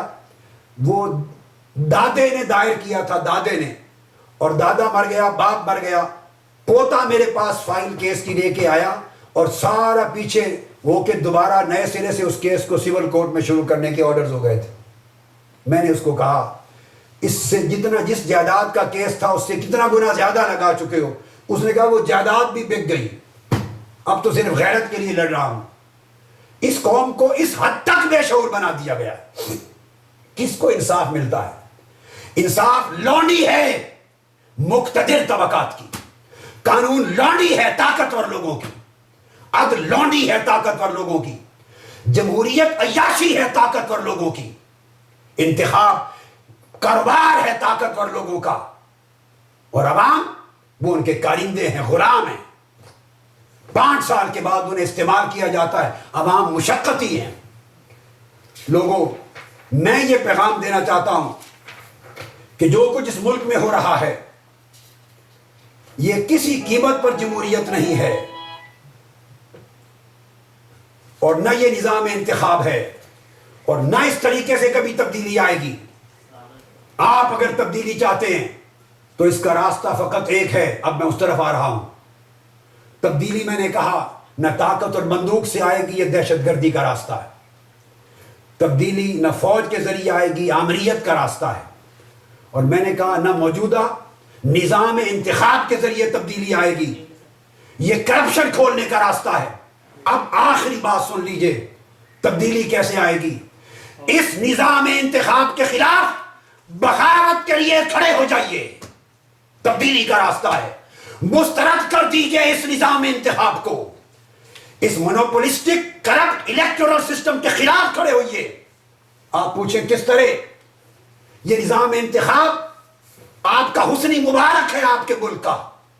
یہ نظام انتخاب، یہ نام نہاد کرپٹ جمہوریت کا نام، یہ آپ کے ملک کا رضا شاہ پہلوی ہے جس کے خلاف ایرانی قوم اٹھی تھی. یہ نظام انتخاب آپ کے ملک کا حسنی مبارک ہے جس کے خلاف مصر کی قوم اٹھی. یہ نظام انتخاب آپ کے ملک کا قذافی ہے جس کے خلاف لیبیا اٹھا. اس نظام کے خلاف اس طرح اٹھیے جس طرح ٹیونس کے لوگ اٹھے، تختہ الٹ دیا. لیبیا کے لوگ اٹھے، تختہ الٹ دیا. مصر کے لوگ اٹھے، تختہ الٹ دیا. اب ایک بات ہے، یا سیاست بچائیے یا ریاست بچائیے. کس کو بچانا چاہتے ہیں؟ سیاست اس نظام انتخاب کے ذریعے قوم سے دھوکہ دینے کا نام ہے. اسے مسترد کر دے. ملک کی سیاست نہیں، ریاست بچائیں، آئین بچائیں، دستور بچائیں، مملکت خداداد پاکستان بچائیں. ریاست اور آئین کو بچانے کا ایک ہی راستہ ہے، اور قوم کے مقدر کو سنوارنے کا اور دوبارہ روشنی دینے کا ایک ہی راستہ ہے، تبدیلی کا، تبدیلی کا، تبدیلی کا. اس نظام انتخاب کے خلاف بغاوت، اس نظام انتخاب کے خلاف بغاوت، اس کرپٹ پولیٹیکل سسٹم کے خلاف بغاوت. اٹھو، کرپشن کے باغی بن جاؤ. اس نظام انتخاب کی سازش کے باغی بنو تاکہ ریاست کو بچاؤ، پاکستان کے آئین کو بچاؤ، اور قائد اعظم کی بنائی ہوئی مملکت خداداد پاکستان کو بچاؤ. جب اس کے ساتھ اٹھیں گے، اس وقت کوئی لیڈر نہیں تھا. لیبیا میں کوئی لیڈر لیڈ نہیں کر رہا تھا، ٹیونس میں کوئی لیڈر نہیں تھا، مصر میں کوئی لیڈر نہیں تھا. ایران میں خمینی بعد میں 15 دن بعد آیا. رضا شاہ پہلوی فلائی کر کے ملک چھوڑ کے جا چکا تھا. لیڈروں کا انتظار نہ کریں. لیڈروں نے قوم کو بانٹ دیا ہے، دھڑوں میں تقسیم کر دیا ہے. یہ کبھی قوم کو یونائٹ نہیں ہونے دیں گے. نظام کے خلاف بغاوت پر قوم خود قیادت کرے. اگر گھر بیٹھ کر مر جانا ہے بھوک سے، افلاس سے اور دہشت گردوں کے ہاتھ سے، تو باہر نکلو، عزت کی موت مرو. اس قوم کو زندہ کرنے کے لیے اس فرسودہ کرپٹ نظام کے خلاف بغاوت کریں. اس الیکشن کو مسترد کر دیں. پوری قوم یکجا ہو کر سڑکوں پر آئے. جب پوری قوم سمندر کی طرح آ جائے گی اور کہے گی کہ ہمیں سازش پر مبنی کرپٹ پولیٹیکل سسٹم اور نظام انتخاب نہیں چاہیے، جب آپ قوم کی طاقت دیکھے گی تو سپریم کورٹ آپ کا قوم کی آواز پر ایکشن لینے پر پابند ہو جائے گی. پھر ایک ایسی حکومت چاہیے جو دیانتدار، معتمد، نالجبل لوگوں کی حکومت 3-5 سال کے لیے آئے، جس کو سیاسی انتخابات نہیں لا سکتے. سپریم کورٹ کی کانسٹیٹیوشنل انٹرونشن، آئینی انٹرونشن کے ذریعے، فوجی نہیں، غیر فوجی اور غیر سیاسی، ٹرسٹ وردی، معتمد، ایماندار، قابل، نالجبل لوگوں کی ایک حکومت چاہیے جس میں ہر طبقے کے نمائندہ افراد لیں. پھر مسلم لیگ سے بھی لیں با کردار کچھ اچھے چہرے، پیپلز پارٹی کے بھی لیں اچھے لوگ، ہر جماعت سے لیں، اور پھر انٹیلیجنشیا سے لیں، معیشت دانوں سے لیں، اور اسی طرح میڈیا سے لیں، پڑھے لکھے ڈاکٹرز، انجینئر سے لیں، ٹیکنوکریٹ سے لیں، بیوروکریٹ سے لیں، ہر طبقے کے قابل اعتماد، صاف ستھرے لباس والے، دیانتدار، ڈیلیور کرنے کے قابل، ان پر مشتمل کیبنٹ اور ایک ٹیم بنے جسے 3 سال کم سے کم یا 5 سال موقع ملے گند صاف کرنے کا، نظام انتخاب کو بدلنے کا، انسٹیٹیوشنز کو مضبوط کرنے کا، اس قوم کے مسائل پر توجہ دے کر ایک نیا راستہ بنانے کا. پاکستان کو نئے سرے سے تعمیر کرنے کا وقت آ گیا ہے، اور نئے سرے سے تعمیر اس فرسودہ نظام انتخاب کے ذریعے نہیں، اس کے خلاف بغاوت کے ذریعے ہوگی. اٹھو، پاکستان کو پھر سے A1 سے شروع کریں، اور اس کو سنوارنے کے لیے ہم فرسودہ نظام کو اس عظیم قومی بغاوت کی شکل میں مسترد کر دیں، تاکہ ریاست بچا لیں، آئین بچا لیں، ملک بچا لیں اور قوم کو بچا لیں. یہ میرا پیغام ہے. اس کے ذریعے انشاءاللہ ایک روشن سویرا طلوع ہوگا. ایک ڈاکٹر مہاتیر محمد چاہیے اس قوم کو ایک موضع تم چاہیے، اور آج کے دور کا ڈاکٹر مہاتیر محمد چاہیے، تاکہ پاکستانی قوم کو ایک وحدت ملے، ایک جہت ملے، سمت ملے، کردار ملے، یونٹی ملے، پلاننگ ہو، ڈیولپمنٹ ہو، ترقی ہو، گڈ گورننس کی بنیادیں رکھی جائیں، اور جمہوریت کے نئے نقش و خد و خال وضع کیے جائیں، نیا نظام انتخاب بنایا جائے، تاکہ نئی قیادت کو ابھارنے کے لیے راستہ ہموار ہو سکے. یہ واحد راستہ ہے میری سمجھ میں. میرا فرض تھا کہ جو اللہ رب العزت نے مجھے سمجھ میں دیا، طویل سوچ و بچار کے بعد میں پورا فکر اور اس کا نچوڑ اور مغز قوم کے سامنے رکھ دوں. میری درخواست ہے میڈیا سے کہ جہاں ایک پوائنٹ آف ویو ہر روز ڈسکس کرتے ہیں، میرا پوائنٹ آف ویو بھی ڈسکس کیجئے. ان اینکرز اور ان لوگوں کو لائیں جو اس نظام سے مایوس ہیں اور اس نظام کے خلاف بغاوت کے حق میں ہیں، انہیں بھی ڈسکشن میں شامل کریں، قوم کو سنائیں. میڈیا مائنڈ میکنگ کا کردار پیش بناتا ہے. جتنی ڈسکشن ہوگی، قوم کے اندر سوئی ہوئی آواز بیدار ہوگی، سوچیں بیدار ہوگی، اور رفتہ رفتہ ایک رائے بنے گی. پھر رائے جا کر کہ ہاں اسی نظام انتخاب سے حاصل کرنی ہے منزل، یا اس نظام انتخاب کو ٹھکرا کر ایک درمیانی وسط مدتی 3 سے 5 سال تک ایک قابل دیانتدار نمائندہ حکومت کے ذریعے کرنی ہے، جو اس ملک کو صحیح نظام دے سکے اور پھر الیکشن کرائے اس نئے نظام کے تحت، تاکہ اچھی قیادت آ سکے. اس کو میڈیا پر ڈسکس کرائیں. نوجوانان محترم، عزیز طلبہ و طالبات، آپ کو مبارک ہو اس عظیم ریلی پر. آپ کے ٹھاٹھے مارتے ہوئے سمندر نے میرا دل خوش کر دیا. میں امید کرتا ہوں میڈیا پوری قوم کو بار بار اس کو کئی دن دکھاتا رہے گا. اس پیغام کو گھر گھر پہنچائیں، لوگوں کا شعور بیدار کریں. یہ بیداری شعور کی مہم کے سلسلے کی اہم کڑی تھی. اس شعور کو لوگوں تک پہنچائیں تاکہ پاکستان کو بچانے اور اپنے وطن عزیز کو سنوارنے کا فریضہ انجام دے سکے. اللہ رب العزت اس ملک مملکت خداداد پاکستان کی حفاظت کرے، ہمارے آئین کی حفاظت کرے، ہمارے وطن کی حفاظت کرے، ہماری قوم کی حفاظت کرے، اور یہ ملک الحمدللہ پاکستان اس قابل بنے اور اس کی نسلیں آئندہ پورے عالم اسلام اور تھرڈ ورلڈ کنٹریز کی قیادت کرنے کے قابل ہو سکیں. والسلام علیکم ورحمۃ اللہ وبرکاتہ. وما علینا الا البلاغ.